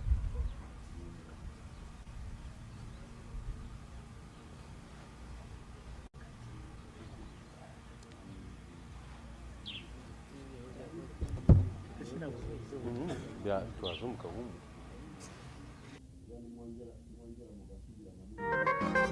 Eshahani yeji ya bulyomwe kwemanya obwire nukobu uri muntu yesore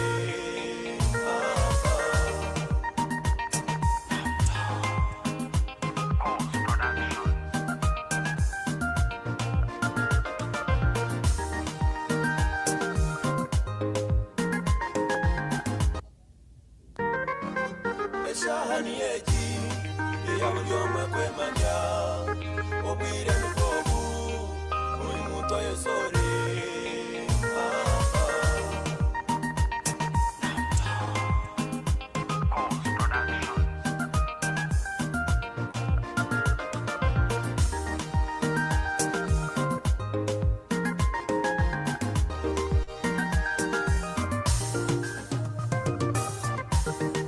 Ubucwezi bwa Murema bukaretwa muri Murema kandi ubwo bwaretwa mukuru Murema n'ubucwezi bwa Ruhanga ubucwezi bw'endagano ubucwezi bw'ikigango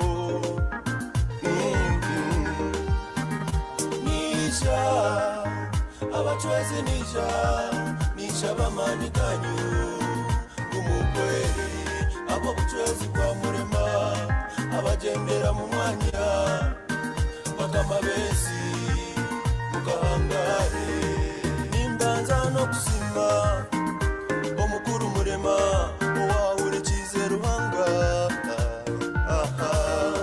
akoroberira karye akija kutambira abantu akabore ko muhanda yebare Murema nisha abacwezi nisha bamanikanyu ngumukweri abo bucwezi bwa Murema abagendera mu mwanya bakamabezi mugahangare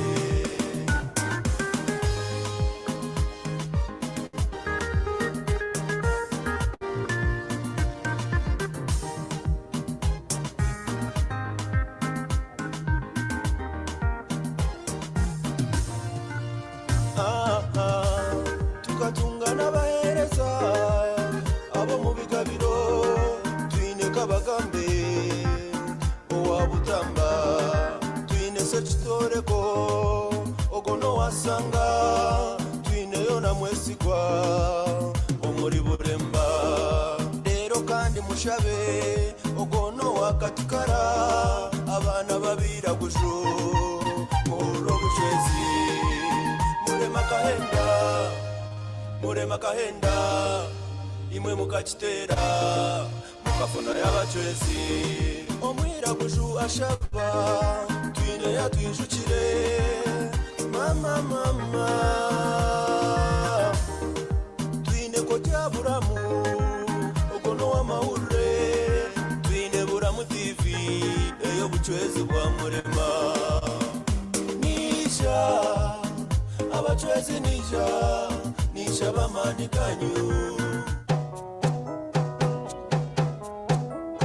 katikara kwaya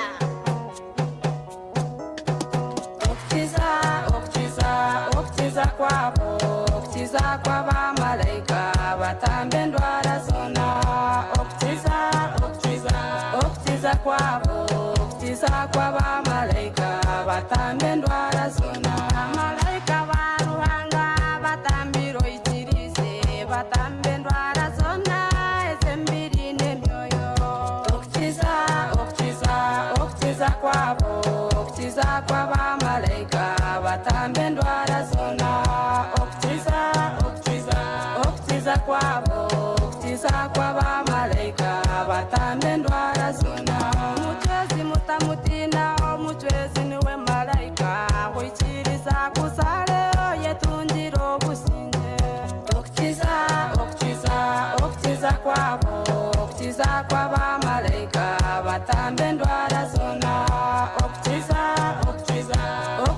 kwabo kutiza kw'abamalayika batambe ndwara zona oye icyo Ubucwezi yakusinguze byona ati haine kiri kubasa wabo mwikirize okutiza kwabo okutiza kw'abamalayika batambe ndwara zona okutiza kwabo okutiza kw'abamalayika batambe ndwara zona omuroko narogabe n'omusezi naserebe muhumure batenzi twegaramiro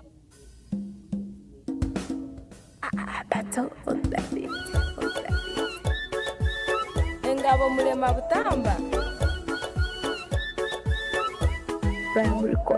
Bariyo mbaba baceza bari kwera bariyo mbabo bariyo mbaba baceza bari kwera bariyo mbabo ibo abamurema bariyo mbaba baceza bendagano bariyo mbaba baceza bari kwera bariyo mbabo bariyo mbaba baceza bari kwera bariyo mbabo nibo abekigambo bariyo mbabe kigambo cya ruhanga bariyo mbaba baceza bari kwera bariyo mbabo bariyo mbaba baceza bari kwera bariyo mbabo ngaba twashobirwe bariyo mbaba bacezi batuwera bariyo mbaba baceza bari kwera bariyo mbabo bariyo mbaba baceza bari kwera bariyo mbabo nimwijabe bigabiro bariyo mbabe bigabire bya Murema bariyo mbaba baceza bari kwera bariyo mbabo bariyo mbaba baceza bari kwera bariyo mbabo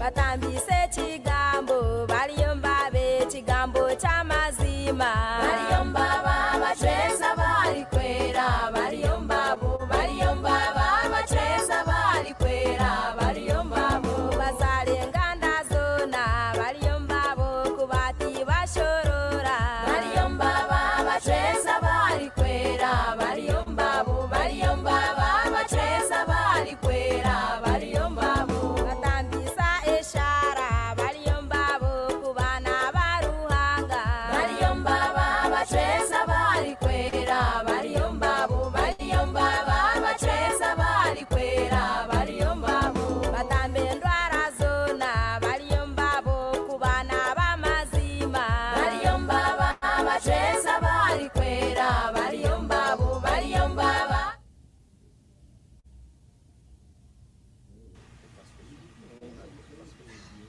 gamba tugenda kubuza eby'Olunyarwanda Yes.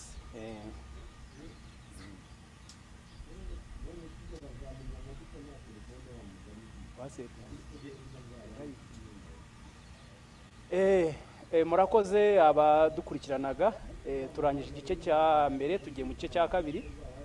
Igice cya kabiri tugiye gukoresha ururimi rw'ikinyarwanda kugira ngo bagenzi bacu bashobore kuba batwumviriza neza.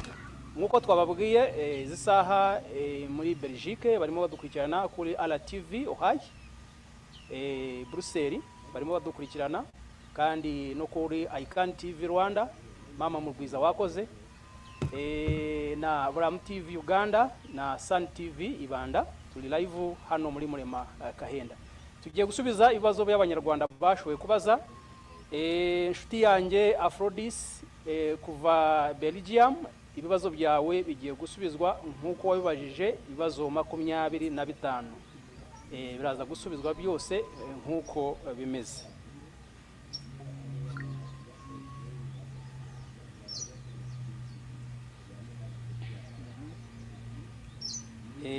Ikibazo cya mbere kiravuga ngo mbere yuko mvuka nari he, kuki ndiho, navukiye he, nyuma y'ubuzima mbona muri uyu mubiri bigenda biti. Abuza muraza kutubabarira turaza kubisobanura, turabisobanura mu Ruganda none tubishire mu Kinyarwanda. Umuntu ngatana bakuzaliwa asooka wa nasooka mu mwoyo lwakya wali ate yazaalibwawa oluvannyuma bw'obulamu buno bw'omubiri tuddawa banziri bankomezewo akagundi kati ati iki gisubizo kuza kugisubiza birasaba ko babanza kubyandika kugira ngo muze kubisobanukirwa gaye nti abantu nabo tulina life cycle yaffe ndoza abasayansi bali tebagitegeera natwe dufite ubuzima bwacu abasayansi batashoboye gusobanukirwa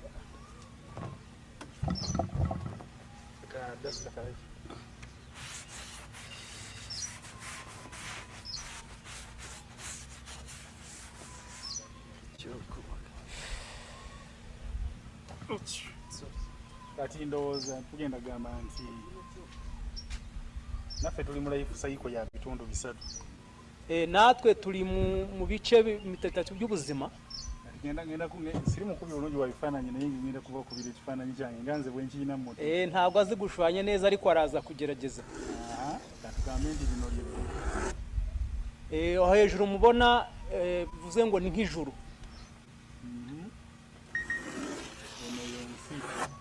iyo niyo si mubona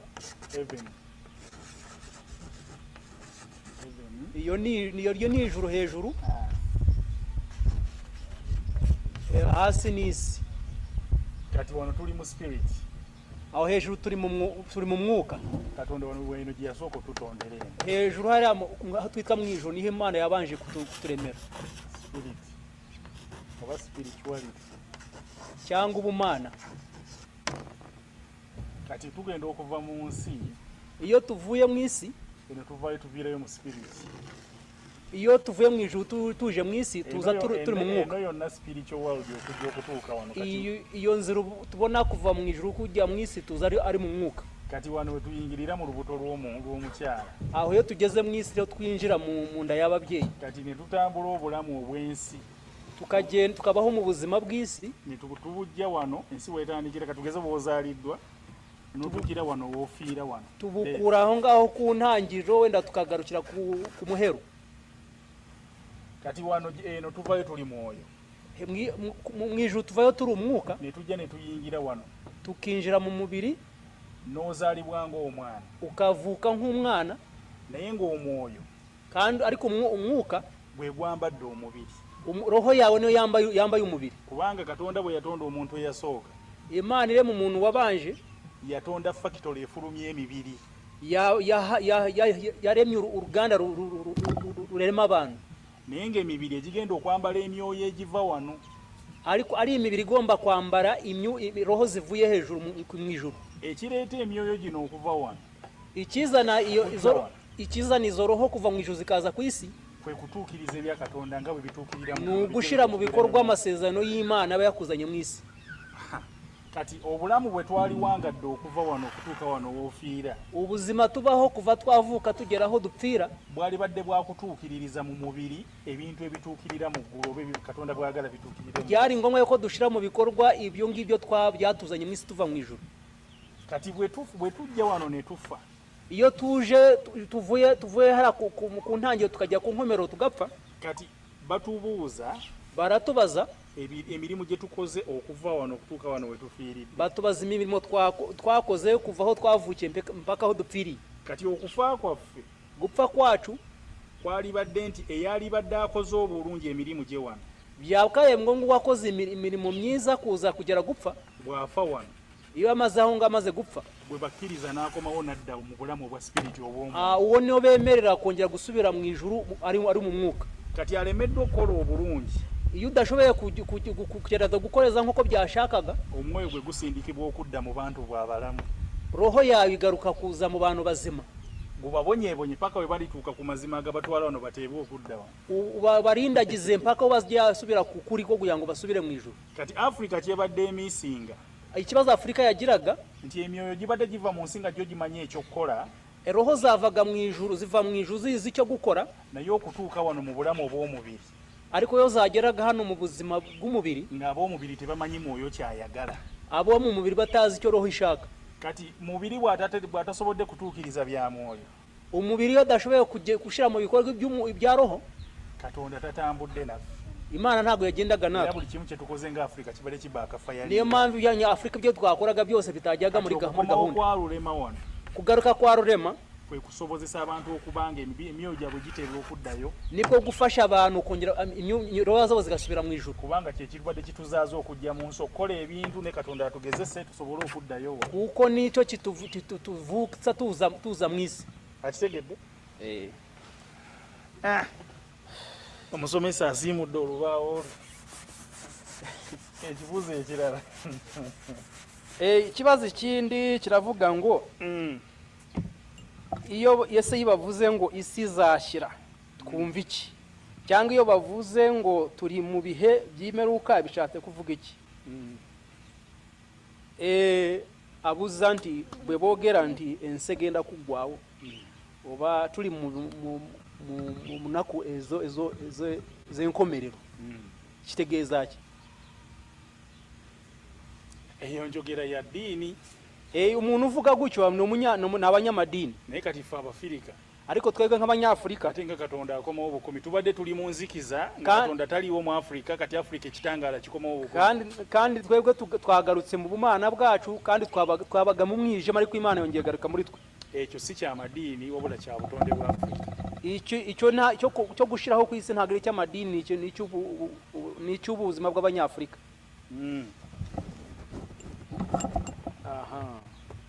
ikibazo gikurikiyeho paradizo niki iri hehe umuntu ayijyama ate kigamba nti paradise kiki ebera ruddawa ate omuntu agenda yati anti tuddeyo ku kapicha kafu kapicha tukazeeyo akazeewo nga bwe kabadde agiye kongera kutwereka uko ijuru rimeze ni ku isi imeze twade twakubyewo wano akazeewo ekati tuzaawo kano ndi mu kuteera arimo kubisubiza nk'uko twari twabanje kubikora uko isi yari imeze n'ijuru bagambye nti lino ly'eggulu aho hejuru ni ijuru eno ye earth iyo ni isi kati okuva wano kuva hejuru n'okutambula okujja wano kuza ugera ku isi okutuuka wano liba ggulu aho aba ari ijuru kugera ku ntangiro y'isi aba ari ijuru okuyingira ensi mu lubuto iyo winjiye mu isi ugiye mu nda ya mama wawe wano si okuva wano okutuuka wano si ggulu kuva ku ntangiro y'isi kugera ku nkomereraho uvira mu bubiri bw'umuzima ntabwo ari ijuru kyokka okuva wano okujja okwetolola okudda wano ebyo byonna ggulu iyo umuntu avuye mu buzima bw'umubiri agiye mu buzima bw'umwuka agiye mu ijuru ubwo icyo nicyo hari mu ijuru ubwo rugendo olugendo nga tuvudde eno katonda gyatujja mu ggulu okutambula okujja okutuuka wano okutuuka nga tufuusa abantu tuyingidde mu lubuto tuba wano eno heaven oba gye bayinza okuyita paradise kyonna kyoyagala urugendo umuntu avuza mu mwuka aza mu mubiri aragera ku isi urwo rugendo nk'uko rumeze aho bari mu ijuru kati ensi mu bulamu buno obwensi bwe tulimu obw'omubiri lye litali ggulu iyi si turimo y'ubuzima bw'umubiri ntabwo ari ijuru kati ekifo kino kyekiriwa ne kino kyekiriwa itangiriro ni wano maama wo ne kitaawo we bakuzaalira aho ku itangiriro niho so na mama we bakubyarira luno lwe lugendo lw'obulamu lw'otambula ng'oli mulamu ubwo ni rwo rugendo rw'ubuzima ubaho uri muzima wano woofiira aho ndi ku nkomerero ni omuntu obulamu abuyingirira wano okuva mu ggulu eggulu obulamu obuyingirira wano ate n'obufulumira wano nodda mu umuntu ubuzima abutangirira hariya akaburangiriza hariya kati practically kye bayita omuntu okufa icyo bita umuntu gupfa omwoyo guba guyingira omuntu guyita wano iyo roho yinjira mu muntu ica mu mutwe wano mu kawumpu wano wabeera wakuba omwana ng'azaalibwa ica mu gihorihori omwoyo we guyita nga guyingira niho roho ica yinjira mu muntu ne mu kufa era omwoyo guyita wano era kyova olaba amaaso gagugoberera nga gugenda no mu gupfa niho uca niyo mpamvu iyo umuntu agiye gupfa arerembura amaso kati kye bayita eggulu icyo bita ijuru litandikira omwoyo kasagumala okuggwa mu mubiri gw'omuntu ne gugwayo betu wegugwerayo eggulu litandikira oyinza ogaa nti eggulu litandikira wano icyo bita ijuru ni icyo umuntu umwuka umaze kumuvamo aho utangirira ku mutwe we niho ijuru ritangirira kasita omubiri omwoyo gumala okwawukana n'omubiri ne guggwamu ne bagaa nti omubiri gufudde omwoyo gwali badde guyingirira eggulu naye kubanga tegukoze bulungi oba gusibira ne baguzza iyo omuntu ana teri mwoyo waliyo omubiri gwe baziikayo iyo umwuka umaze kuva mu mubiri icyo nicyo bita ijuru ariko mu gihe twari turimo nuko wa mwuka wa roho yangaga kujya mu ijuru ahubwo ikongera ikagaruka mu bazima kandi mu iyo twapfuye nta mubiri ubayo ikibuzo ekirala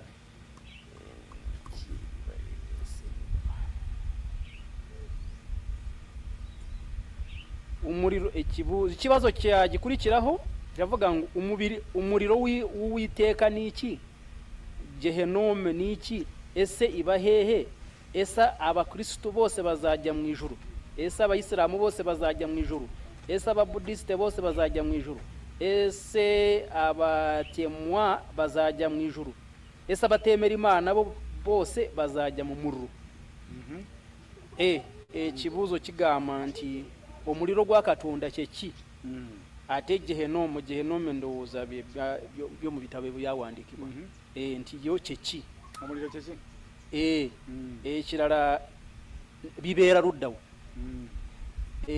abakristaayo bonna bagenda mu ggulu abayisiraamu bonna bajja genda mu ggulu ababudisite ndowooza be Bachina ne bayindi bonna bajja genda mu ggulu waliwo njagala malayo kano n'abajehova kati nowaliwo n'abatakiriza nti Katonda waali bo bagenda mu muliro bajja genda mu muliro abatakiriza nti Katonda waali omuliro kyeki aratubaza Murema aratubaza ngo umuliro ni iki omuliro tizigwiza obutaligeza omuliro guno ogubumbujje ogwaka umuliro ntago meze nk'uyu nguyu tubona waka wakati ffe wano mu Bucwezi kyetumanyi nti kibayita omuliro bwe busungu bwa Katonda hano mu Bucwezi bwarire mu cyo twita umuriro ni umujinya w'Imana kati obusungu bwa Katonda kati olaba Afrika kyeyitamu umujinya w'Imana nk'ibi mubona Afrika icamu Afrika kyeyitamu gwe muliro gwa Katonda era bwe busungu bwa Katonda Afrika ibibazo icamo uwo niwo muriro w'Imana uwo niwo mujinya w'Imana kati bwe tumaze okufa iyo ko twamaraga gupfa emizimu egyo obutatuula mirembe imizimu y'abantu bapfuye butagira amahoro era nagwo muliro gwa Katonda uwo nawo ni umuriro w'Imana era nagwo ne guva emagombe nawo wavaga mu kuzimu ne gujja okutawaanya abalamu gukaza gutesha umutwe abazima ate ekirala n'omwoyo ne gugaanibwa okugenda mu ggulu na roho ikanga kujya mu ijuru era nagwo muliro uwo nawo ni umuriro okitegeera kati muliro guli ogwenkomeredde gwe bagamba gulibeerawo ng'ensi emaze kuvuunikibwa nga baga nti olunaku olw'omuheru nga tewakyali muntu atambula ensi yonna abantu Katonda abamazeewo naye mu kaseera kano omuliro gwakyakozesa akuba mulembe ku mulembe umuriro uyu bavuga ni umuriro uzabaho isi yose imaze kubama yose nta muntu ukiriho mu buzima ariko uyu nguyu bavuga uyu munsi ni ibibazo ducamo by'ibigeragezo kiwedde kibedde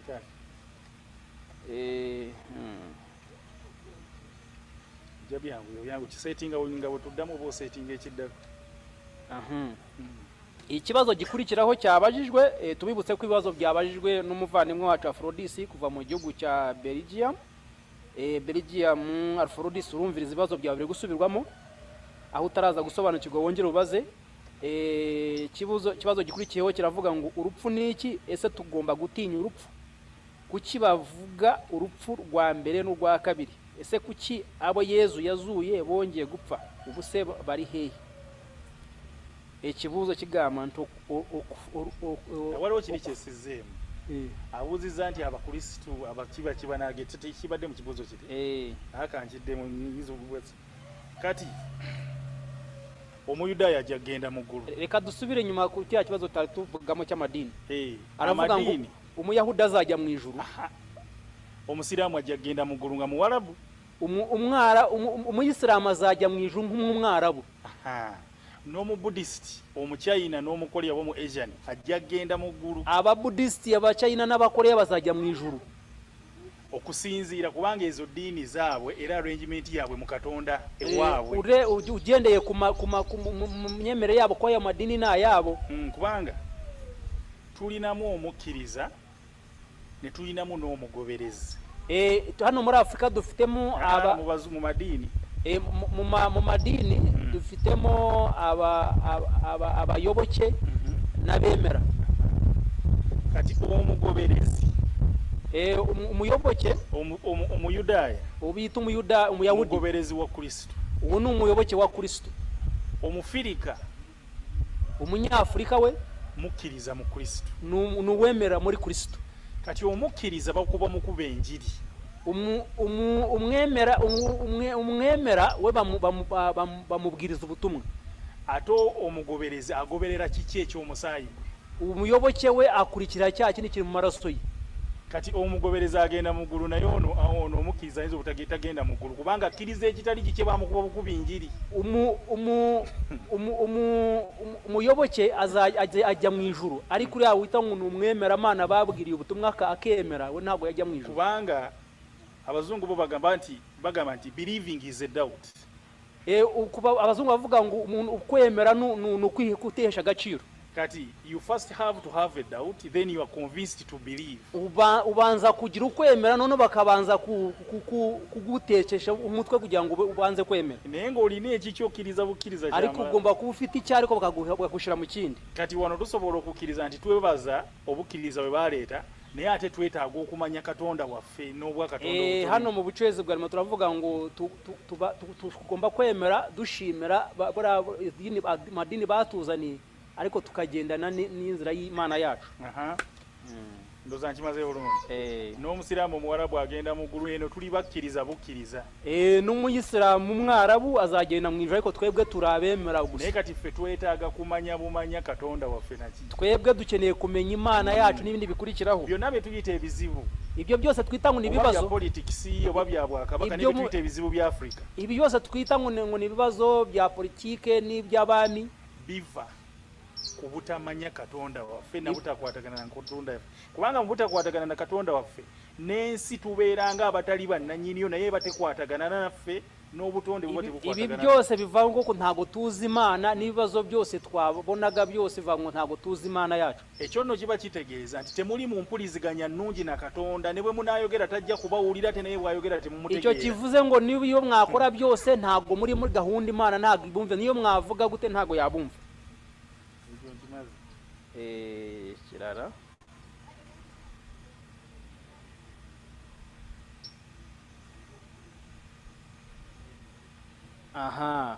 ikibazo gikurikiraho ni gute wamenya ko ibyo wumva cyangwa usoma cyangwa ureba ku mashusho nka TV ari ukuri ikibazo kigamba nti otegeera otya nti byowulira byosoma ku bifaananyi oba ku TV bituufu otegeera otya nti bituufu gamba nti ebintu ebyo byolaba mu kifaananyi ne byosoma bifuuka ebitali bituufu nga tomanyi Katonda wo kubanga tomanyi pasi ekola ki kubanga wootuukidde okulaba TV waliwo ensi etamanyi TV naye bwotuukidde okulaba TV nawe biki byosobola okunyumya ebijje mabega bizimba omulembe gw'okutuuka wolabidde TV iyo ugezaho uwanga ibyo ureba mu mashusho n'ibyo ureba mu mateleviziyo byose iki cyuma udashaka kuvuga ngo nukuri nuko utazi Imana yawe ko hari isi twabayemo idafite amateleviziyo n'amashusho kubanga ensi zonna kati zikola ebintu ne Afrika yo kayitako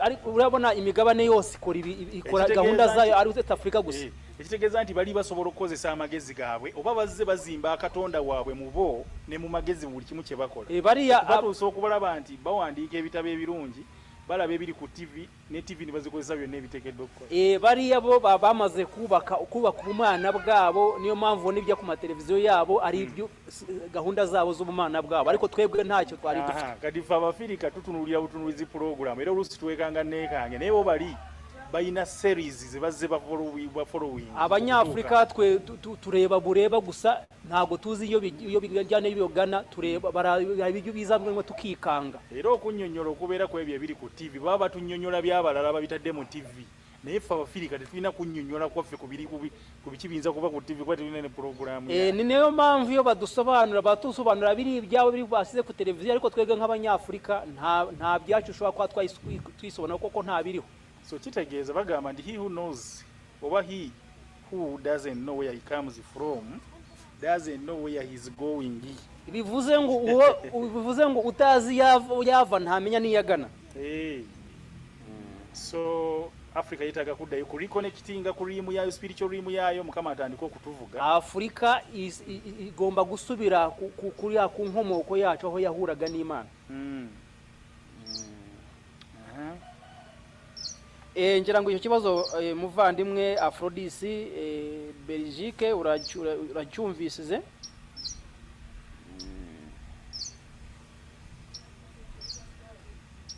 Aha, ikibazo gikurikiyeho kiravuga ngo kuki hariho abantu bavuka ari abakene bakarinda bapfa ari abakene badafite n'ibyo kwambara no kurya.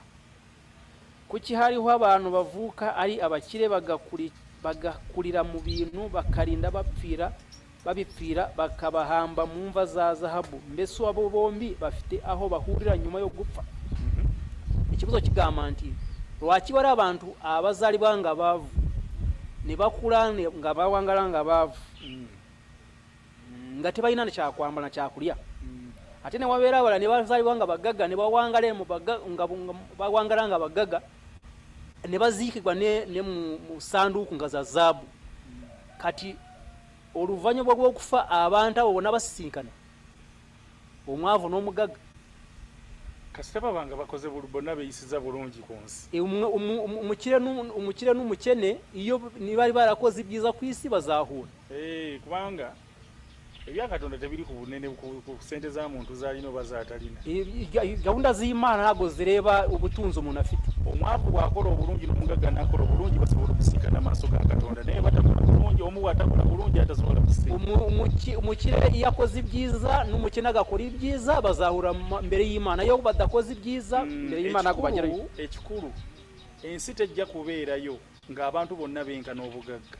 Icyo mugomba kubanza kumenya ntabwo isi zabaho abantu bose banganya ubutunzi. Naye ekintu Katonda ffenna kye yatuwa abagagga n'abaavu. Icyo Imana twese yaduhaye abakene n'abakire essanyu ni ibyishimo. Essanyu terigula ssente. Ibyishimo ntibabigura amafaranga. Essanyu si lya bugagga. Kandi ibyishimo ntabwo ari iby'ubutunzi. Naddala ng'oli mu Katonda. Cyane cyane iyo uri mu nzira y'Imana. So gende ku kirala. Aha. Ikibazo gikurikiyeho kiravuga ngo twese dushaka ndetse twifuza gukira ariko se ubukire nyabwo ni ubuhe? Ikibazo kibuza nti fena tuwankanira okufuna obugaga naye obugaga obutuufu bwe buliwa bwe bulimu amazima. Ubukire bw'ukuri ni buli omuntu asobola okugamba nti mugabi naye nga ate sente gye yazijja yabbanzibu. Ubutunzi bavuga bw'ukuri ubutunzi bavuga bwiza ni ubw'ukuri kuko hari abantu usanga uvuga ngo bafite ubutunzi ariko ubutunzi afite yarabwibye. Esente nga sente, amafaranga teziyina buzibu, nta kibazo zifite, wabula emikono egikwata sente ahubwo amaboko yacu ikibaako ebibuuzo niyo ariho ikibazo nti yazifunye atya, yazibonye ate, nungi si nungi, ni nziza cyangwa nimbi. bwe ziba nungi nazirinanga mulungi byali zikozesa biribeera birungi. Iyo ubutunzi bwari bwiza n'ubutunzi ari mwiza nibyo azikoresha bizaba byiza, kubanga ekibi ne bwe kigejja kitete kisobola kufuuka kirungi. Ikibi niyo cyabikura gute kikangana gute ntikizahinduka cyiza, ekirungi niwe kiba kitono kitya kisigala kirungi. Ikiza niyo kaba gato kangana gute gasigara kari keza. Mazima mu bulamu ni ukuri mu buzima. Aha, ikibazo gikurikiyeho kiravuga ngo kuki muri rusange abanyafurika dukennye muri ibi binyejana tuzi amateka ya hafi, byatewe n'iki kandi dufite ubukungu mu butaka naho abatabufite akaba ari bo bagize uburyo bwo kutwiba no gukoresha iby'iwacu mu kubaka ibihugu byabo ku buryo imipaka ikinguye abanyafurika bose bashaka kujya i Burayi. Naabuuza ekibuuzo agamba nti lwaki abaddugavu tuli baavu nnyo mu biseera bino mu kisa kino.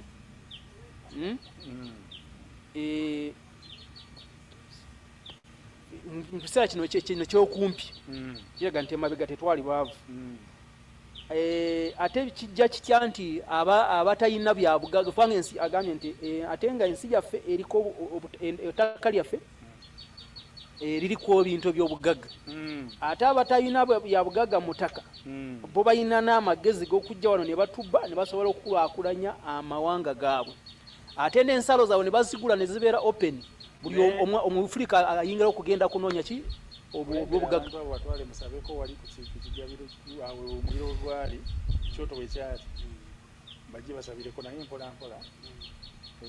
Then obazzeeko wansi bajja kwetolako gye bayitako olugendo olumu bakome kirundi gumu bajje nga bayitayo nga basabe balikomewo bano. Nga bwe tugenda maaso agamba kati ekisooka ekyambere mpola mpola gamba mpola.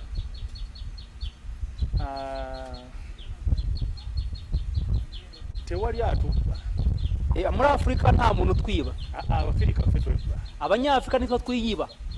Kubanga ffe tutalina mazima. Kuko nitwe tutagira obyensi.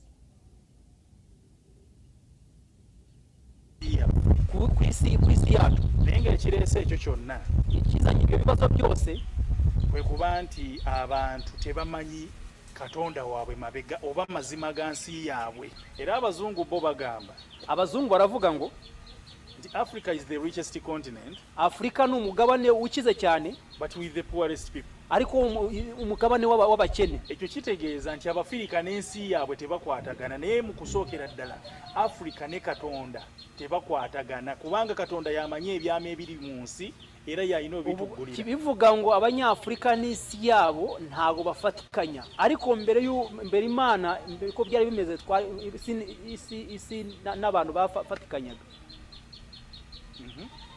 So ebyo nebiriwo mu Africa byose bitubona muri Afrika bidefining ekintu kimu, bigaragaza ikintu kimu nti obutamanya kituli mabega, obutamanya amateeka yacu kyekituletedde okuba nga tetulina gye tulaga. Nicyo kigaragaza ko tazi okukana obuyitiridde buli nti ubukene tubona bugabije Katonda yabadde muffe mwali akola mu mwoyo. Imana yabaga muri twe ikorera muri roho zacu, neffe tubadde tutamanyi mwoyo waffe akola atyo ba Katonda waffe. Ariko twebwe ntago twari tuzi roho w'Imana akorera mutwe buti cyangwa Imana dushaka hiki kubanga ekyo. Ariko niyo mpamvu ubona iki kitegeeza bivuze ngo nti emyoyo gy'abaafa gyonna egibaddewo, bivuze ngo abantu bo roko z'abantu bose zapfuye zitutaddeko obusungu, zidufitiye umujinya kubanga ne Katonda azitaddeko obusungu. N'Imana yazizeho umujinya okuba nti ensi edda ku mazima kugira ngo isi ishobore kukuli. Kati mu process eyo, muri iyo gahunda mwoyo atutambuliramu, roho w'Imana turi mu bujjajja bwaffe bonna n'abasogokuruza bacu bagamba nti waakiri ebifa biffe tulabire mu mbeera yonna oba mbi oba nnungi naye tuddeyo ku mazima. Basogokuruza bacu na roho zitugenda bavuga ngo wenda hagira ibyangirika turindagire tubeho nabi, ariko kuri kugaragara muri Afrika. Awo nno niyo mpamvu komezaawo era obucwezi buno okwongera okunnyonnyola waaki Afrika eyita mu byeyitamu. Ni nayo mpamvu ubucwezi uyu munsi bwa Rema bugarutse kugira ngo bugaragaze Afrika ibazo iri gucamo. Uza tumuzeemu. Yes.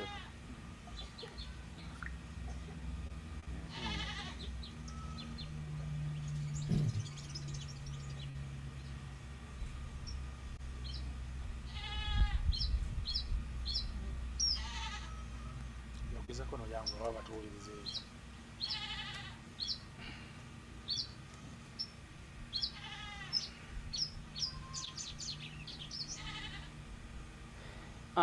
Ikibazo gikurikiraho kiravuga ngo bavuga ko umuntu wa mbere ari umwirabura ndetse ko yabaye muri Afrika yo hagati. Reka ngisubiremo ikibazo. Ikibazo kirakomeye cyane. Ikibazo gikurikiraho kiravuga ngo bavuga ko umuntu wa mbere ari umwirabura ndetse ko yabaye no muri Afrika yo hagati. Kuki mu mashusho ya Kiliziya batwereka Adamu ndetse na Yezu w'abazungu? Kuki niba Egypt antique do Egypte yo mu gihe cya Yezu yari utuwe n'abirabura kandi ngo yarahahungiye, ndetse na Paulo yari uwavuze ati uri umunyagiputa. Kuki amashusho yose aberekana nk'abazungu byivuze atari abarabu? Kuki benshi mu bakristo muri profile zabo za WhatsApp zabo bashiraho Yezu w'umuzungu, kuki badashiraho umwirabura kuko ntacyo bitwaye? Ikibuzo kigamba nti bagamba nti nuwo kunoniza kulaga nti omuntu yasoka yarabikira mu Afrika ate wa Afrika no yamakati ate ntuulira bana abakristo balaga ebifaananyi nga balaga nti bagamba Adamu ne Yezu w'abazungu. Ate bagamba nti Yesu yagenda kone mu Egypt nti naye nga akiraga nti yali nga muwarabu nti naye nti yeewunya agamba nti tulaba nti abantu abasinga mu bakatuliki balaga babanga balaga ku WhatsApp zaabo profile picture bateekako ebifaananyi bya Yesu omuzungu, tebateekako Yesu muwarabu oba mudugavu. Ate nabyo tebyandibadde na buzibu kubanga Yesu yawangalire mu Egypt mu Afrika. Ngandi kati ekisooka dusubiramu icyo kibazo icyambere kati okugeza wano obukristo bakamala emiguno mwaka gwa 17 obukristo buli urugero bavuga ngo idini gatolika imaze imyaka 146 hano muri Uganda. Ne mu Afrika ne Rwanda kireka tekiri walanyi. No mu Rwanda ntago ubukristo maze imyaka myinshi. Naye Bible yawandiikibwa emyaka 40 yatandika okuwandikibwa emyaka 40 Yesu ngaafude kireke kitegeza ndi emyaka 10. Kandi bigaragaza ko Bibiliya y'abakatolika yanditswe nyuma y'imyaka 40 Yesu amaze kuva ku isi. Bivuze ngo biri 40 Yesu amaze kuva ku isi. Bivuze ngo biri maze nk'imyaka 2,000. Kati kitegeeza bagenda okujja wano. Bivuze ngo abajja ku amadini ajja kuza hano eringa ba documenting adabi byabwe bari baramaze kwandika ibyabo. Kati okujja ndo balina kusomesa kye bakola ki kuza hano muri Afrika barimo kwigisha bya bindi bamaze gutegura. Wabula omulimo gwaffa Abafirika nga ye bwakyebuuzizza. Aho icyambere umurimo n'uwacu nk'abanyafrika nkaho nk'ukukibajije. Naffe okuvaayo n'amazima atalaga nti Kristo Adamu yali wano n'obulamu bwatandikira wano ate nga Lulema kyakola kati. Ni nko tugomba kuvayo nk'abanyafrika tukagaragaza Adamu yari hano muri Afrika, tukagaragaza ukuri nkuko nawe ubyibajije. Ntubu n'umwanya wo kugira ngo nazo tutangire twandike tugaragaze gahunda z'ukuri. Nicyo Lulema uyu munsi ari gukora.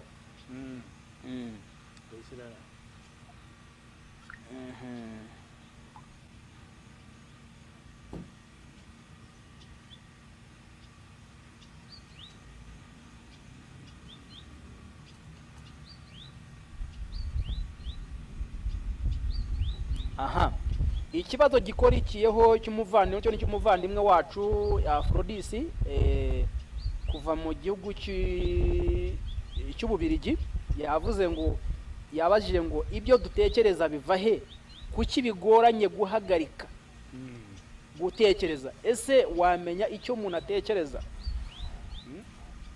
Nti bye turowoza bivawa wacho mutasobola okuyimiriza okulowooza nnyo nti omuntu oyinza okutegeera omuntu kyalowooza. Anti olira muvandimwe Aphrodisi leka basubizemu ikibazo cyawe. Ffe abalamu twabazima ntabwo ariko dutegeka ubuzima bwacu bufugwa emirundi 3. Uburi buzima bwacu butegekwa inuza uburyo 3. Bufugwa Katonda, butegekwa Imana, ne bufugwa emyoyo gy'abatusookawo, bugategekwa roho z'abatubanjirije, ate ne bufugwa emyoyo gye tuzaalanga abaana, bukonja bugategekwa na roho z'abavuka abana bavuka. Ffe abalamu twabazima tuyimirirawo ku lwabo abaafa, duhagararaho ku bw'abapfuye, tuyimirirawo ku lwabo abalizaalibwa tuzaalanga abaana n'abasoka, kongera no guhagararaho ku bw'abo barimo kuvuka uyu munsi, ate ne tuyimirirawo ku lwabo kandi tukongera tugahagarara ku Imana. Kati ebirowoozo ebyabo eby'abaafa, ibitekerezo byabo bapfuye oluusi biwulikika mu ffe, ubumwe byumvikana muri twe ate n'endagaano za Katonda zonna ziri mu baafu kana amasezerano y'Imana yose ari mu bapfuye ate n'okuteekerateekera abajja no gutegurira abarimo kuza abashya abana n'abuzukuruza era kiri kufu nacyo kiri kuri twe kati kitegeeza wadde tusobola okuganja omubiri gwaffe dushobora kuvuga ngo uyu ni umubiri wacu naye emyoyo egirimu janjawulo era giteekamu endowooza ez'enjawulo ariko roho ziturimo ziratandukanye zishyiramo ibitekerezo bitandukanye era ffe abalamu rero twebwe abazima tuliwo okuwuliriza mwoyo turiho kukumviriza roho icyo avuga n'okutuukiriza mwoyo byayagala no gushyira mu bikorwa ibyo roho ishaka naye ebyo bibaawo ng'omaze okutegeera omwoyo n'okukwatagana naye Katonda ariko ibyo byose bibaho umaze gusobanukirwa ibyo roho yawe ishaka iyo niyo mana kati gana amatu aya matu tubona tegayina rugi nta rugi agira amaso bwe gatunula galaba buli kimu iyo warebye areba buri kimu kiyingira buyingizi buri kimwe sooke kinjira mu bwinjira kati neemu n'okulowooza bwe kutyo kutambula n'amaaso kutambula n'amatu n'obwongo ate nga ye Katonda no gutekereza niko bimeze bigendana n'amatwi n'amaso kati tosobola toyina na buyinza busitopinga birowoozo bijjamu gwe wadde okubikontrolinga wabula oyina okulondamu ebituufu byolina okugoberera nta n'ububasha ufite bwo guhagarika ibitekerezo biza muri wo uretse ufite ububasha bwo kuvuga ngo reka njyane ibi cyangwa nkideke ibi ngibi ikintu kibimaze ese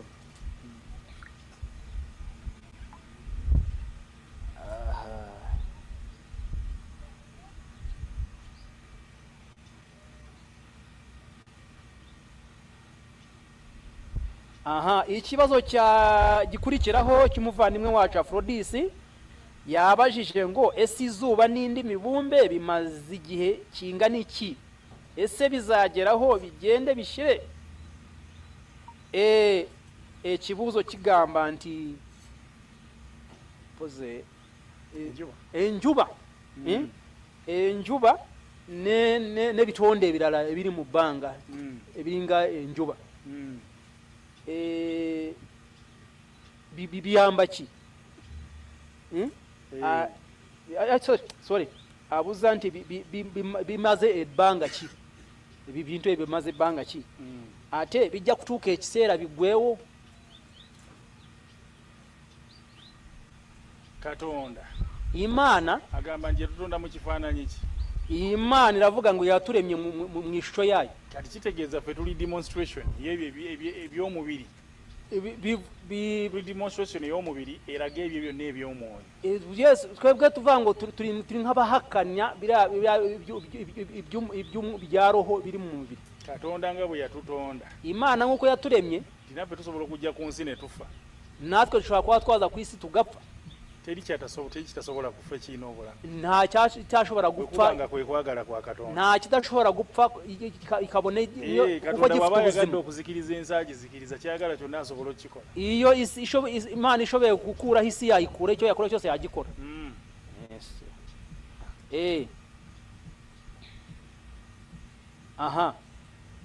ikibazo gikurikiyeho kiravuga ngo kuki habaho ijoro n'amanywa ese mu ijuru habayo ijoro n'amanywa abantu birirwa bakora iki niki icyabitwemeza ese baraganira nkatwe bagira amakwe batera urwenya se birirwa cyangwa barara baririmba ikibuzo kigamba nti muguru waliwo ekirone n'emisano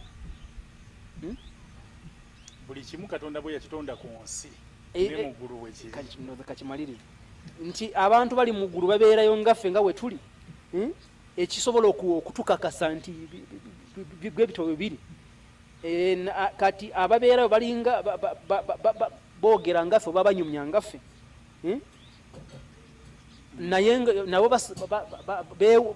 bayimba ngaffe nga tukola buli kimu kye tukola ate bo bakisinza bakikubisaamu n'emirundi okuggyako omugulu tetubeerayo mu mubiri mugulu wabaayo mwoyo era kyova olaba Katonda yatonda omubiri nga gwansi era tuguyingiriramu ku nsi bwe tufa omwoyo ne gwawukana ku mubiri ne gudda waggulu omubiri ne baguziika mu ijuru tujyayo turi muri roho niyo mpamvu Imana yaremye umwuka roho kuza kujya mu mubiri ariko iyo tumaze gupfa roho nizo zijya mu ijuru naye byonna bye tukola omwoyo gusobola kukola bingi nnyo nga teguli mu mubiri era omubiri gukontrolinga ebikolwa by'omwoyo ekitundu kinene era mu mubiri omwoyo gubeera ku sipiidi ntono era kyova olaba nti ne kati wano we tuli ebizibu bye tuyitamu nga Afrika kiba kitegeeza nti mwoyo atuli maaso nnyo ffe tuli mabega. Roho y'umuntu itari mu mubiri ishobora gukora byinshi kurusha roho iri mu ki iri mu mubiri. Nayo mpamvu roho iri mu mubiri w'umuntu muzima ishobora gukontrola ubuzima bw'umuntu. So ebigere obulamu bw'omwoyo bunyuma nnyo bulungi nnyo.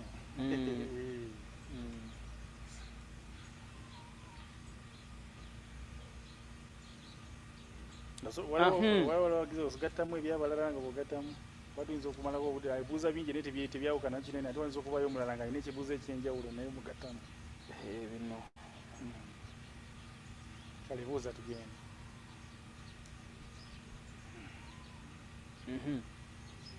Ikibazo gikurikiyeho kiravuga ngo kuki Imana yaba yaratoye umuryango wa Isiraheli ese bari beza ko baba abahanuzi abami n'abandi dusoma mu nkuru zabo ndetse bakoraga na za genocide n'andi mahanga kuki Imana yabahisemo.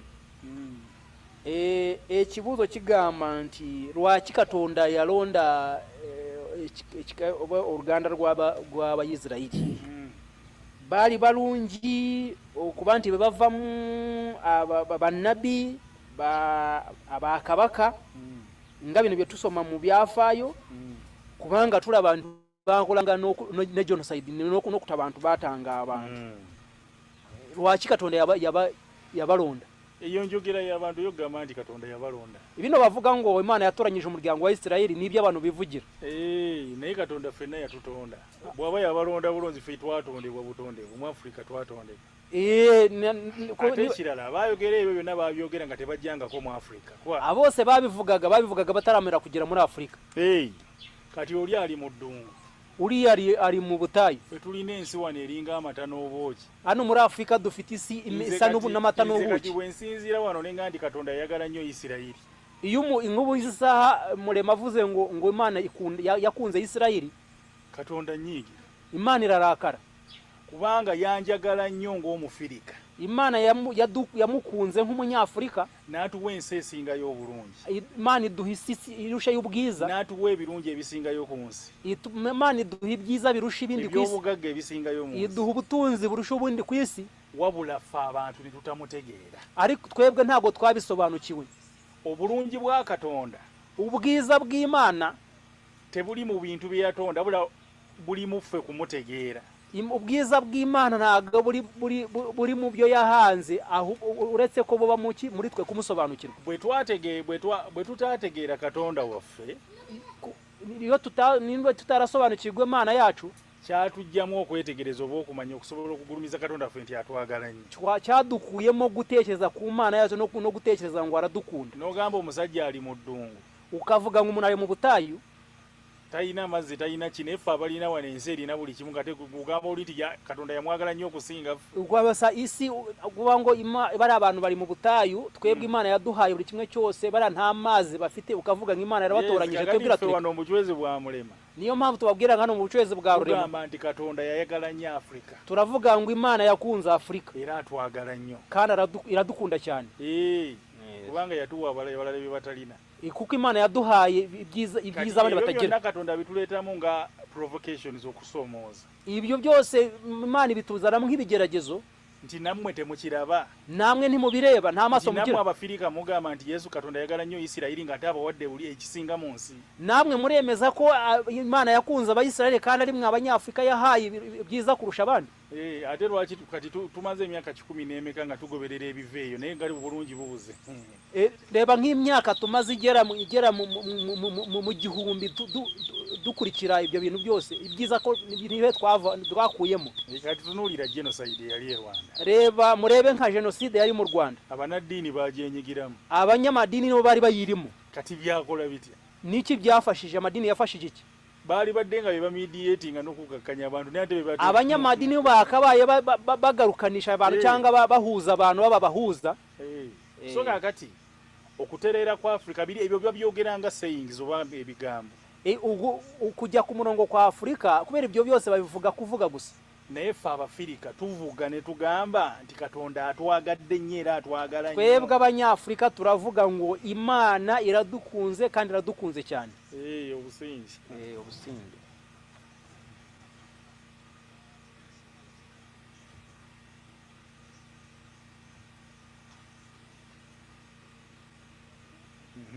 Aha. Ikibazo gikurikiyeho kirabaza ngo ese abazungu n'abarabu bavutse gute? Ese abirabura bo kuki dufite uruhu rusa n'umukara? Kuki ijoro ari umukara? Ikibazo kigamba nti rwaki abazungu n'abawarabu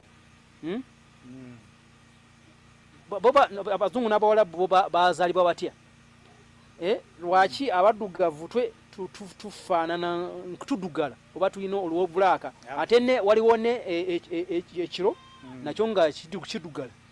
Nzi Katonda yasooka kutonda nzikiza nga tannatonda kitanga. Imana yabanje kurema umwijima itarari mu rumuri. Era tuli baddugavu kubanga ffe twasooka okutondebwa. Abanyafrika turabirabura ko nitwebwe twabanje kuremwa. N'ekigambo human ni jambo ubumuntu. Human mu Luzungu. Human mu Luzungu mu Cyongereza. Aha. Kiva mu kigambo human.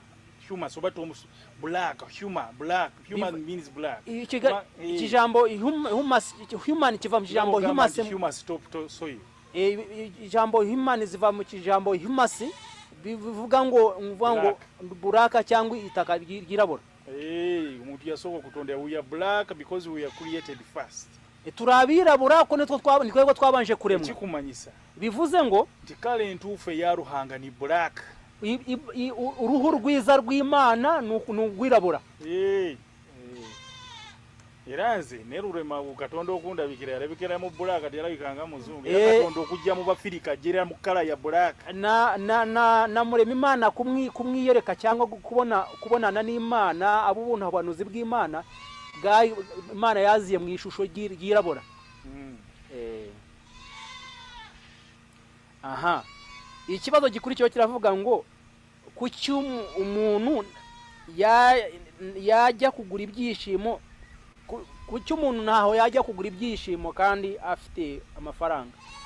Ikibazo kigamba nti rwacyo umuntu ayina wagenda kugura esanyu ate nga ayina sente. Kubanga abantu emaso bagajja ku Katonda ne bagassa ku sente. Impamvu abantu amaso bayakuye ku Mana bayashira ku butunzi. Esanyu lya bwa Katonda ate sente z'abantu. Ibyishimo ni iby'Imana, amafaranga n'ay'abantu. Kati esanyu twatondebwa nalyonge ensi etandika ne sente twakazita Afrika yatandika kukozesa sente n'emyaka teginnabwera 10. Ibyishimo twavukanye nabyo amafaranga nayejo buni ntago aramara n'imyaka 1000. Kati abantu baddeyo Katonda yagendo tuwe sanyu era kino kyetulimu lye sanyu kubanga abafuwe babeera basanyufu n'abalamu bajja kusanyuka n'abanazali bazanazali. Abantu basubireyo kumenya Imana nibwo tuzongera kugira amahoro. Abapfuye baruhu bagira amahoro natwe abazima tubone kugira amahoro. Ye moyo wa Katonda. Uyo ni roho w'Imana.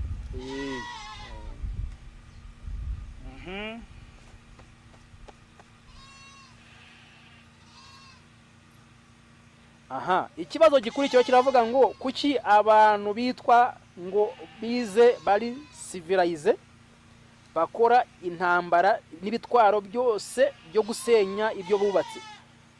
Ubwo se ninde uzi ubwenge umuntu wibera mu ishyamba cyangwa ninde uzi ubwenge ninde uzi ubwenge umuntu wibera mu ishyamba cyangwa uri i Paris na New York muri za laboratoire n'ibiro cyangwa muri za kiliziya asenga. Ikibazo kigamba nti wacha abantu betuyita nti basoma oba civilize ndoza zempisa ante nti bayine empisa bakole batankula entalo nibateekawo ebyokulwanyisa byokusaanyawo byebazimba. Kati bo n'oyo omuntu awangalira mu nsiko oba mu kibira nabo baba wangalira mu Paris, capital city ya France, ne New York mu laboratories bano bawangalira mu bifo ebyo n'abawangalira mu makereziya kwabo bombi abasoma n'ababeera mu bibira ani ali bulungi oba yani omulungi abasoma bonna si babi Lema aravuga ngo abize bose ntagali babi ate era n'abantu abamala bw'emirembe mu nsi ne mubagaggera ne musezeri si banje abantu batono nnyo abajankala nyensi n'abahungabanya nuza ubuzima bw'isi ni bakeya ntagali benshi so tetusobola kukikomba yininga wamu kugamba nti abantu bonna edda ntabwo twakihurira amagezi gagenda kuddayo kubeera mu Katonda kyonna kyekiri Afrika n'ensi yonna kyeyeetaaga kati kitandikira mu Afrika n'ensi yonna egenda kukyadoptinga ntabwo twabishira hamwe tuvuge ngo niko byose bimeze ahubwo Afrika n'isi yose kishaka nukugira ngo tusubireyo aho twari turi tumenye Imana yacu ye kuddayo kutegera kubanga n'aba bali mu laboratory kati amagezi gabawedde ko kitegeze bagenda kutuuka ekiseera nga bakola byonoona byokka n'aba bose bali mu za laboratory nabo ubwenge bwabashizeho ahubwo ikiseera no kujya bagiye gutangira gukora ibyo kwangiza gusa kati Katonda tuleetera option Imana iduha amahitamo nti Afrika situkwotaaza ensi ifa Afrika haguruka urokora isi ujje n'amazima ga uze mukuri kw'Imana nti Afrika Katonda wadde atadde amazima ge ga Afrika gataasa ensi Imana yazanye ukuri kwa Afrika kugira ngo shobore kurokora isi era bye bigambo bine bya Rurema ibi nabwo butumwa bwa Rurema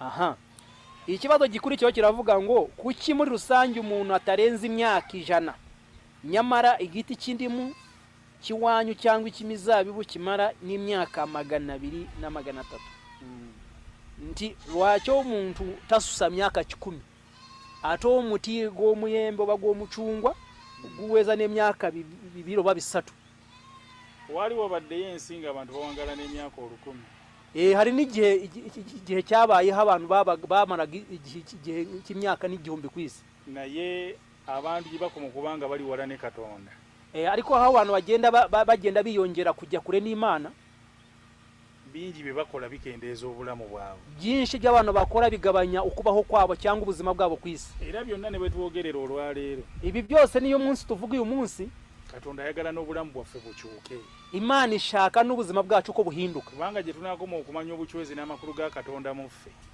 kuko aho turaza kongera kumenya ukuri kuri mu bucwezi n'ubwenge bwacu kijja tuyamba okukuuma ensi ng'eri intakiti ate ebeere ya mugaso n'etemu n'okufuna empewo ennungi biraza kudufasha gufata isi yacu iri mu buzima bwiza kandi tubaho mu buzima buzeruye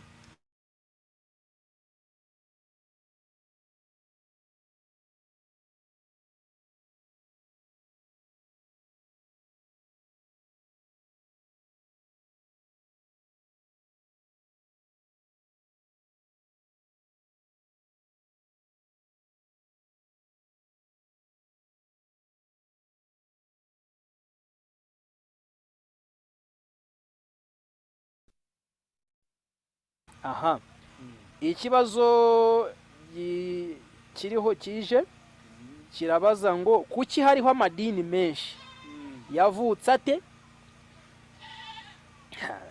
aha ikibazo reka nyitangire neza uyu yabaje ngo kuki hariho amadini menshi ayo madini yavutse ate kuki amwe yamamaye akoresha intambara kandi yigisha urukundo ubwo se yavuye ku Mana koko mbere y'amadini abantu bari babi kurusha ubu cyangwa ese amadini amaziki twayagereranya n'amashaka cyangwa restaurazi bya roho ese hari icyo amaze spirituality na religion bitaniye he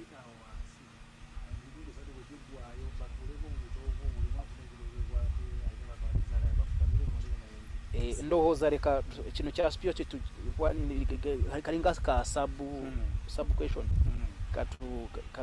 tusoke tu nabuza nti ekibuzo nti lwakikoli enzikizanya b'amadini mangi gazalibwa gatya ate lwaki amadini okutambula kw'enjiri y'amadini byali ntalo ate bo mu madini nga basomesa okwagalana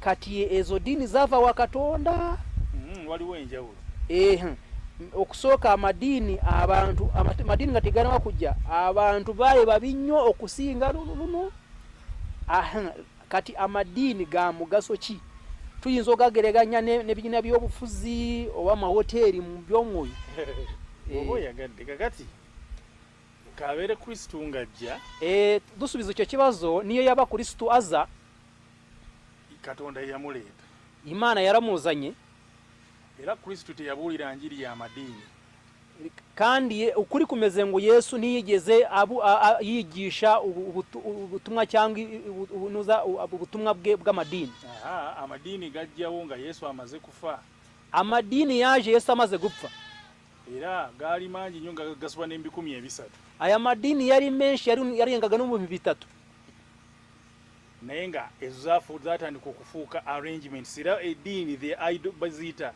nti they are organized religions being nti abantu basitama hansi bateesa tukikole tutukole kiti naye ng'ekigambo kya Katonda kyali kirala amadini ni gahunda abantu bakoze organisation baricara bakora gahunda zabo ariko icyo ikijambo ryarimo gahunda z'Imana cyangwa ubutumwa bw'Imana bwari butandukanye n'iby'amadini akora so kati waliwo enjawulo bivuze ngo hari itandukaniro nti Katonda tali kubbala tuufu lyagira ku mu madini Katonda tali kubbala tuufu lyagira kuba katugambe nti eddiini teziyimiridde mu kifaananyi kituufu Kristo mwe yakola ki bivuze ngo uyu munsi ukuri kuvuze ngo amadini ntagari mwisho ryayo ryenyine Yesu yaja avuga mu butumwa bw'Imana kubanga ye ekigambo kye yayibuulira cyali ky'abantu bonna kuko Yesu we ubutumwa yavugaga bwari ubw'abantu bose ate mu madini bwawukana ariko mu madini buratandukana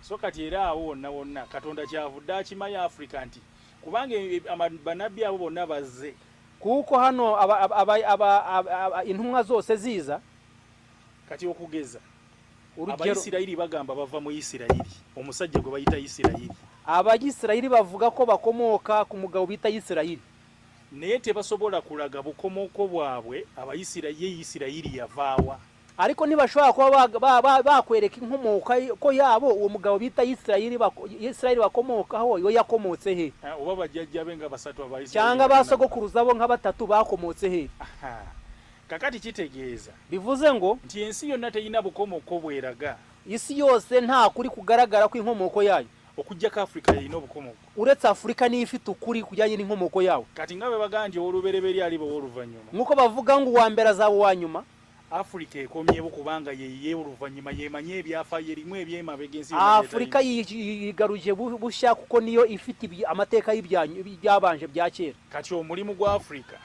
umurimo wa Afrika kuddayo kutegeeza ensi yonna obukomoko bwa Katonda n'entandikwa ya Katonda ukongera gusobanurira isi ubukomoko bw'Imana ate nga ye Rurema ukandi niwe Rurema ate bye bigambo bitutuuziza ubyo nibyo bigambo tuvuga uyu munsi cyari cyeje ikibazo kirakurikira tuvuga ngo spiritualite na religion bitaniye he niki cyane mbere y'ikindi ni ikihe gifitiye akamaro mu mibanire y'abantu kurusha ikindi abuziza nti spirituality ubu bwa Katonda nenzikiriza obedini bibawukanira wa ate kye kyasooka kujja ate kye kiriwa ekiyina omugaso mu mbeera z'abantu ze bawangaliramu okusinga ekirala kati okyokulabirako urugero abantu betulina wano buli omu alina amadini ge abantu bose mubona hano bafite amadini yabo naye bonna amadini bibalemye okuyambibwa ariko mu madini yabo babagamo ibibazo byaranze naye bwe bazze wano mu mwoyo mu spirituality ariko abantu ko baje hano muri spirituality cyangwa mu bumana buli muntu ayambiddwa buri wese ari gufashwa ari gukira indwara kati spirituality bwa Katonda spirituality n'ubw'Imana naye wayinza okuba spirituality y'ekika ekirala hashobora kubaho n'ubumana bw'ikibundi rwego mu bucwezi bwa Murema kituyise the African spirituality mu bucwezi bwa cyo kwita ubumana bw'abanyafrika buli mufirika automatically ali munda buli munyafrika wese ali muri iyo gahunda era wono tubamanyisa bumanyisa nti balimu spirituality balimu obwakatonda babukkirize naye nga bo balimu mubiri kandi niyo mpamvu uyu munsi turabibutsa tubabwira ngo buri wese afite mu bumana bwa Afrika kubanga kyekizibu ekibadde mabega ekitutawaanya kuko nicyo kibazo twari dufite cyari cyatumaga abanyafrika duhura n'ibibazo so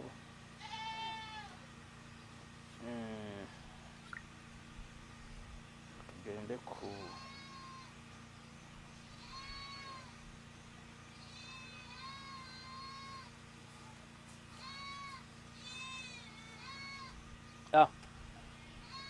ekibuuzo ekirala oli yabuuziza yabadde bakyogeddeko mu Luganda ekigamba nti Abacwezi okukomawo kw'Abacwezi bo bino byabakonikoni mu Rwanda waliwo ensonga ndowooza yali mu mawulire nnyo nga bagamba nti waliwo ekika oba bayita enju abalimu beti bamobilizinga abantu nti banoonye akulira ekika kyabwe ate kitabadde mu Rwanda kubanga u Rwanda ensonga z'ebika tebiriiyo ate ekika ekyo bagamba kyabakono nti bwe baali bavangangamu baana abakyala mu Bwakabaka bwa Rwanda ate mu biseera ebyo ekika kya oba famire yabeeta abeega ye famire Kagame mwava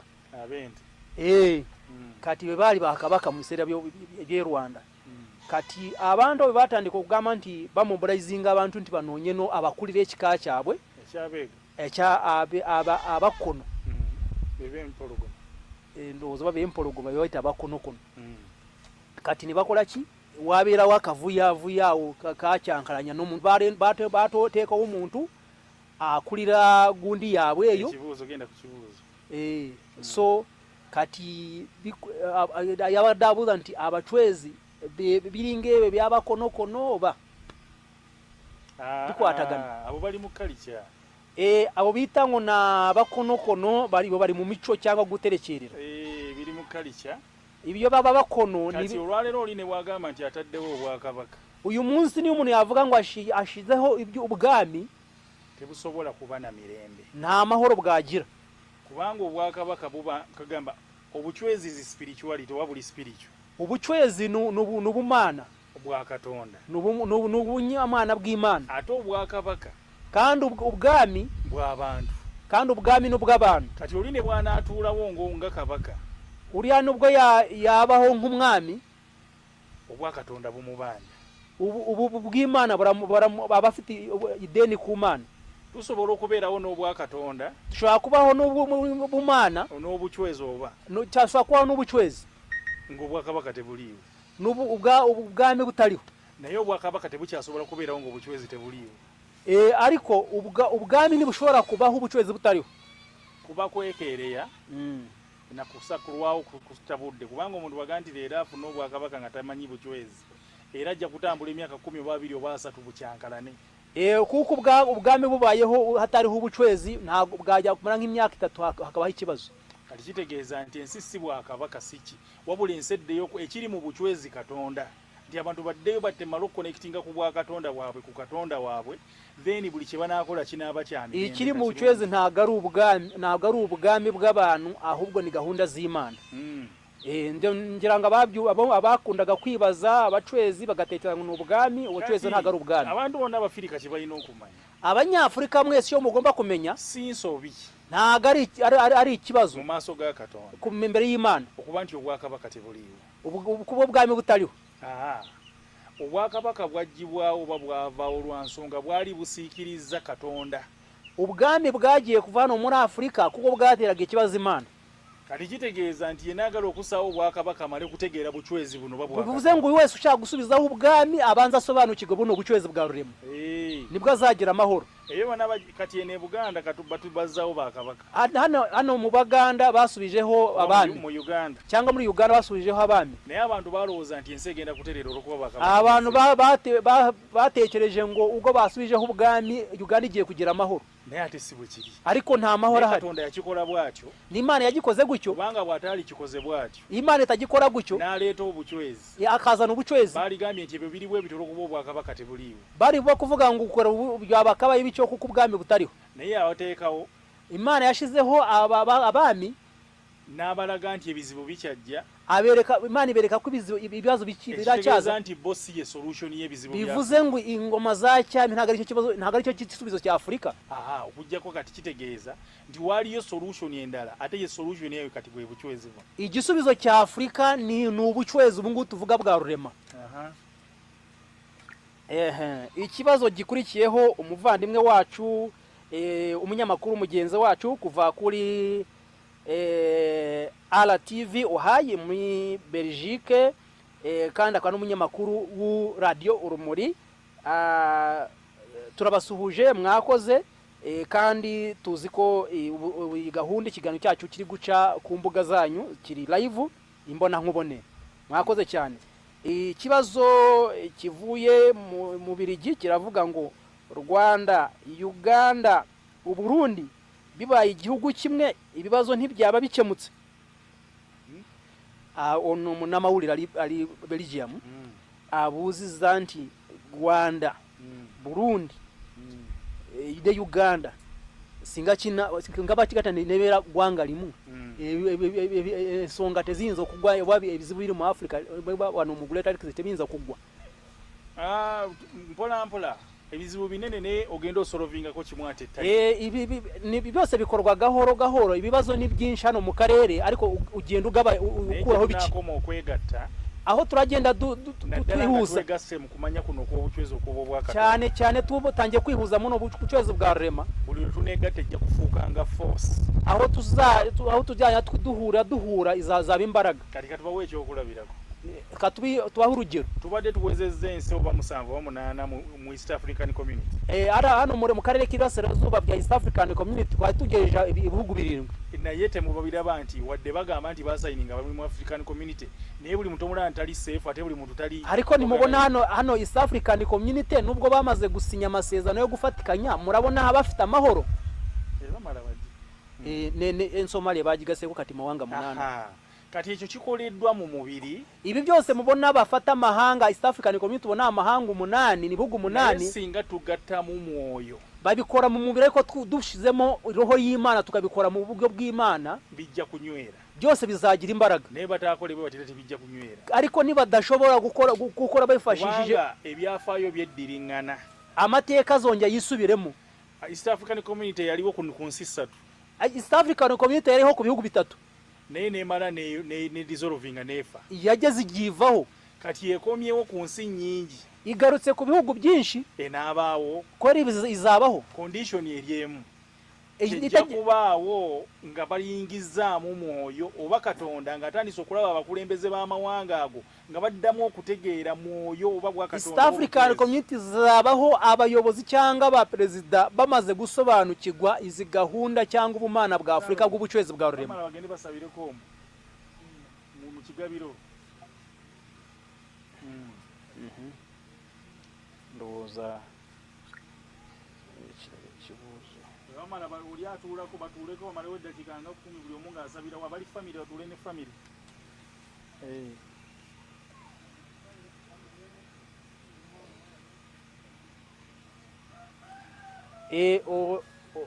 hari umuvandimwe nawe wabajije ikibazo n'umwarimu muri kaminuza Uvira muri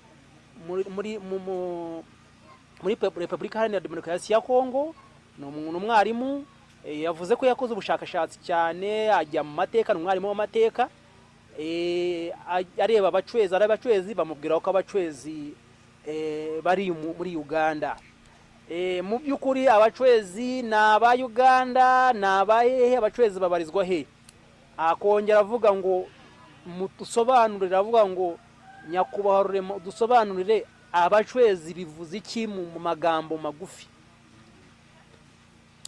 oli abadabuza mu somesa ku university Uvira mu south ya Congo Uvira University kati yagamba nti yanonyereza ate musomesa wa history mu university eyo yanonyereza nnyo ku bintu by'abacwezi nabinyonyezako naye ne jajjawe yamugamba nti abacwezi nti bali mu Uganda nti ayagala kumanya dala abacwezi kitegeeza ki basangibwawa mu Uganda ngawo jaje yamubulira oba banga yagara kumanya tusobola okugamba nti obukomoko buli mu Uganda.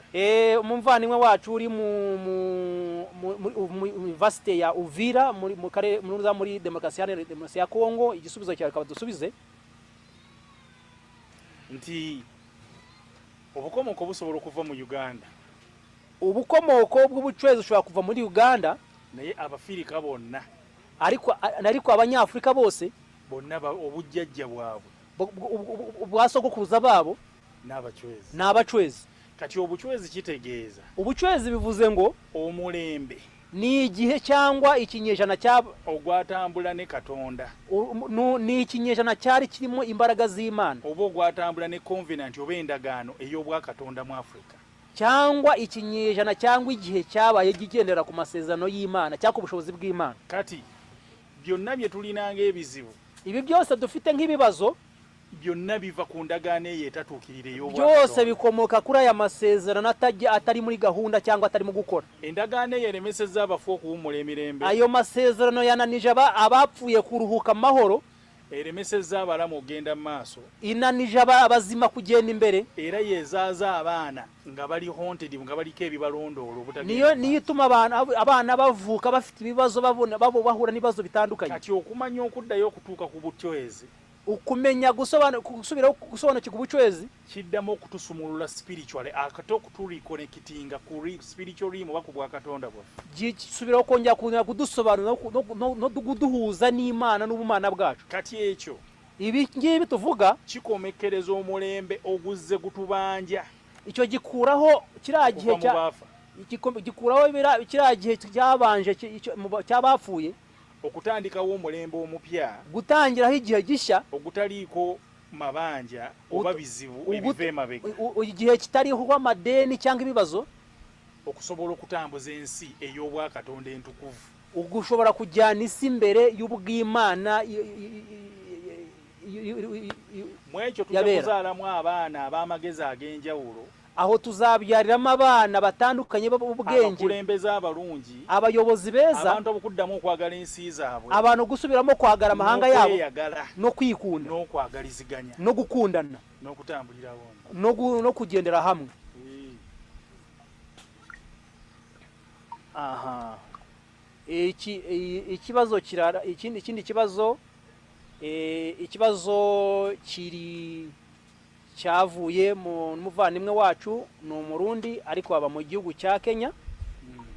Umuvandimwe wacu yabajije ikibazo, arabaza ngo rwose amadini muratubwira ubucwezi bwa Murema, muratubwira ubucwezi bwa Murema, amadini twayagiyemo turiga twiga amadini biratuyobera, tujya mu guterekera biratuyobera, ngubu turaho ngaho gusa, murashaka ko tureka guterekera tureka amadini, turajya tubaho gute, tuzabigenza gute nkatwe abari kure abatari muri Uganda hafi yanyu?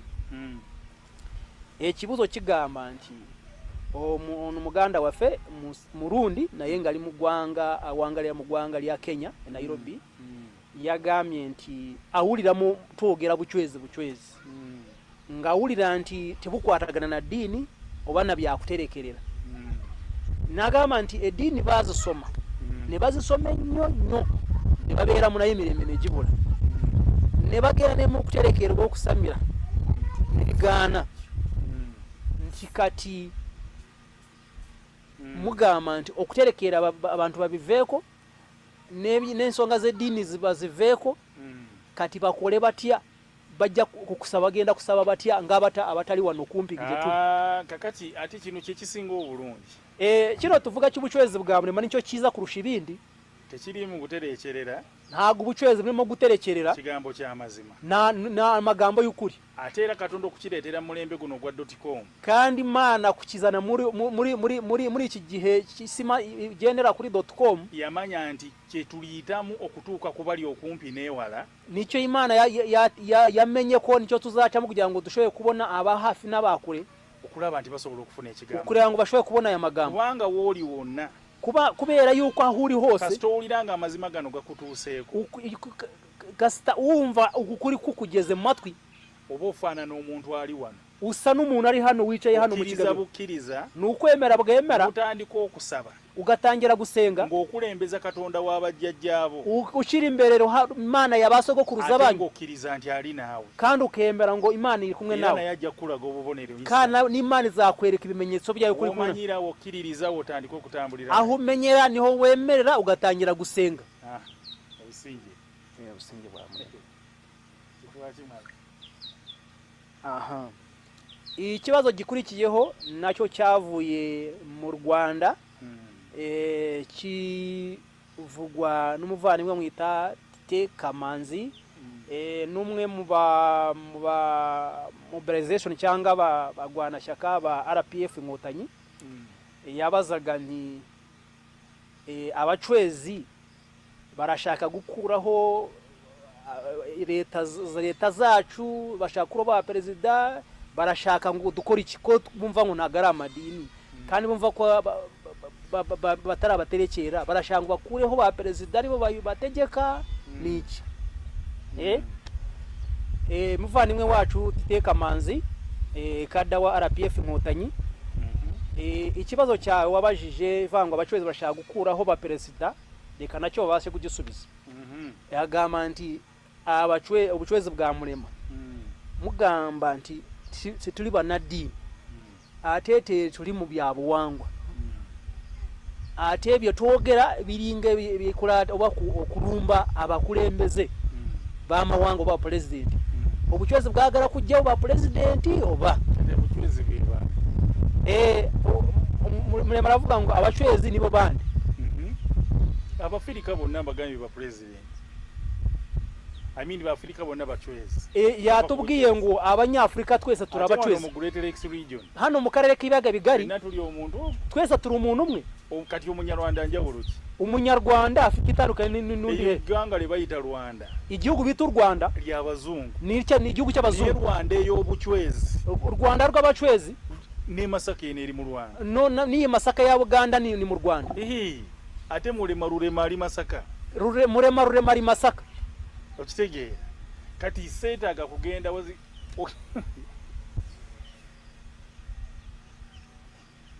president w'e Rwanda perezida wo mu Rwanda nazirenti afite umuzira we n'inka wa Mwisani iri gikacha bwakise omwega abega kati waliye Masaka tuina wekyalo bakiyita Lwega hari amasaka muri Buganda hari agace bita Rwega kigambo kiyita Lwega bakita Rwega Murema hari ya Murema ye Rurema niho Rurema n'omugahe n'omwega Murema cyangwa Rurema nawo uruganda rw'abega ni ruga mu Rurema umuryango w'abega cyangwa ubwoko bw'abega bukomoka muri Murema cyangwa mu bagahe umuntu yali yebuziza umuntu yakwibaza rwaki Kagame mwega kuki Kagame perezida Kagame ari umwega ne Museveni no umwega kubabo nabandi na perezida Museveni akaba umwega nikimanyisa ki nikibivuze iki Uganda yasoka kufugibwa omwega Uganda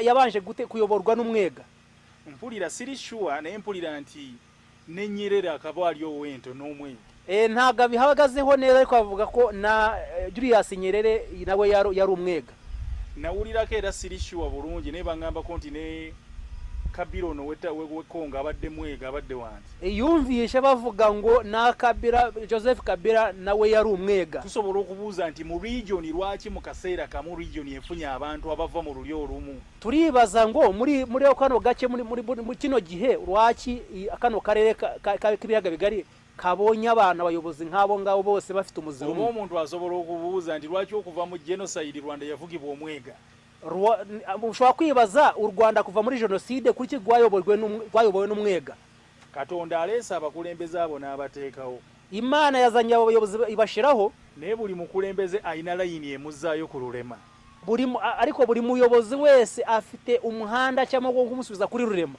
kati ensonga lwaki tusobola okugera ku bakulembeze abo niyo mpamvu ensonga lwaki tusobola okugera ku bakulembeze impamvu tuvuga ku bayobozi abo ngabo kubanga Katonda ayagala nnyo abo abakulembeze b'abantu kuko Imana ikeneye abayobozi b'abantu bamutegeere nabo bategeeza abantu baabwe basobanukirwe Imana basobanure n'abantu nabo bayoborwa kuba Katonda yabawa entebe ezo kuko Imana niyo yabahaye izo ntebe bicayemo yabayagala bategeere byayagala. aha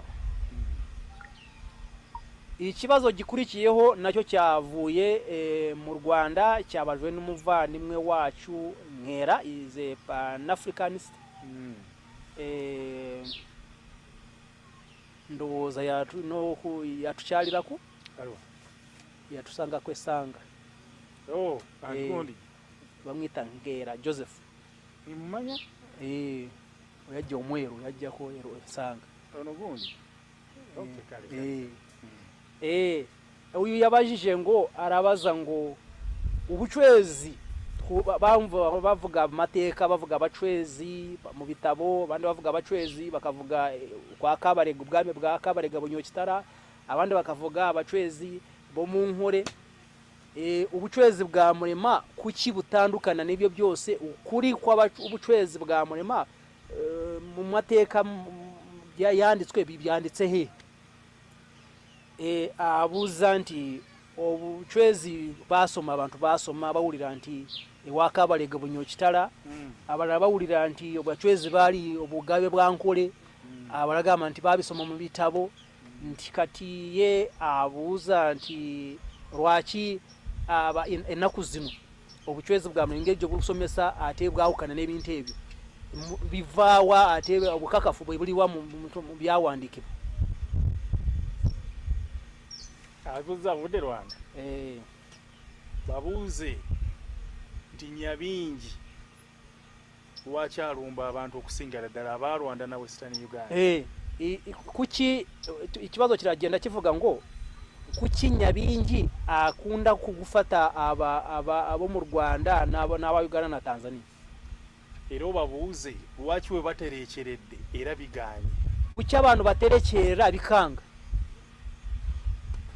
kubanga babimanya bubi era n'ababadde badde tebasobola kubyogera bulungi kuko abantu babifashe ntago babisobanukiwe n'ababikoraga ntibabikoraga nk'uko bimeze kati singa omuntu asobola singa abantu badasobola okuddayo ne yeebuuza lwaki genocide e Rwanda yaliyo abaterekerera niba umuntu ashaka kwasubinya bakavuga kuki bano baterekerera kuki ntago ashaka kwibaza kuki mu Rwanda habaye genocide era badde bajja bagamba nti Nyabingi era buli omu agenda mu famire ye kati ng'agenza okwebuuza bajja muga nti lwaki tulina ebizibu lwaki abantu bewaffe bafa bajja mugamba Nyabingi bura yashaka kwibaza bavugira ngo ikituma u Rwanda habaye genocide no guterekera ngo ni Nyabingi osimanyi oba obinyonyola bulungi naye nze kyennyonnyola njagala kitegeerekeke bulungi nti oba oli afudde bulungi niyo uli ayapfa neza iyo yaba yapfuye yamaze gusaza cyangwa umuntu yapfuye yaguye mu accident cyangwa umuntu yaguye mu ntambara oba ebizibu byonna bikola cyangwa ibindi bibazo byambayeho byonna bitutuukako mu mulingo nti tetumanyi kyamazima kyali mabega byose biza muri gahunda yo koza ntago tuzi ibyatubanjirije umunyarwanda aterekeredde umunyarwanda araterekerera umurundi naterekerera umurundi araterekerera umunyankole naterekerera umunyankole agaterekerera Uganda n'abandi n'umuganda agaterekerera n'ebyo nabiganye byose byaranze lwaki abantu bwe bajja wano babona kuki abantu baza hano mu bigabiro bya Murema bagakira bwe bajja wano Nyabingi taddamu kola kuki abantu baza hano mu bigabiro Nyabingi ntanyongeye kubasubiraho kubanga ge mazima kubera ko niko kuri mu Bafirika bameka badde bakimanyi nti omuntu asobola okwogera ekigambo nga takutte Qur'ani takutte Bible ne kituukirira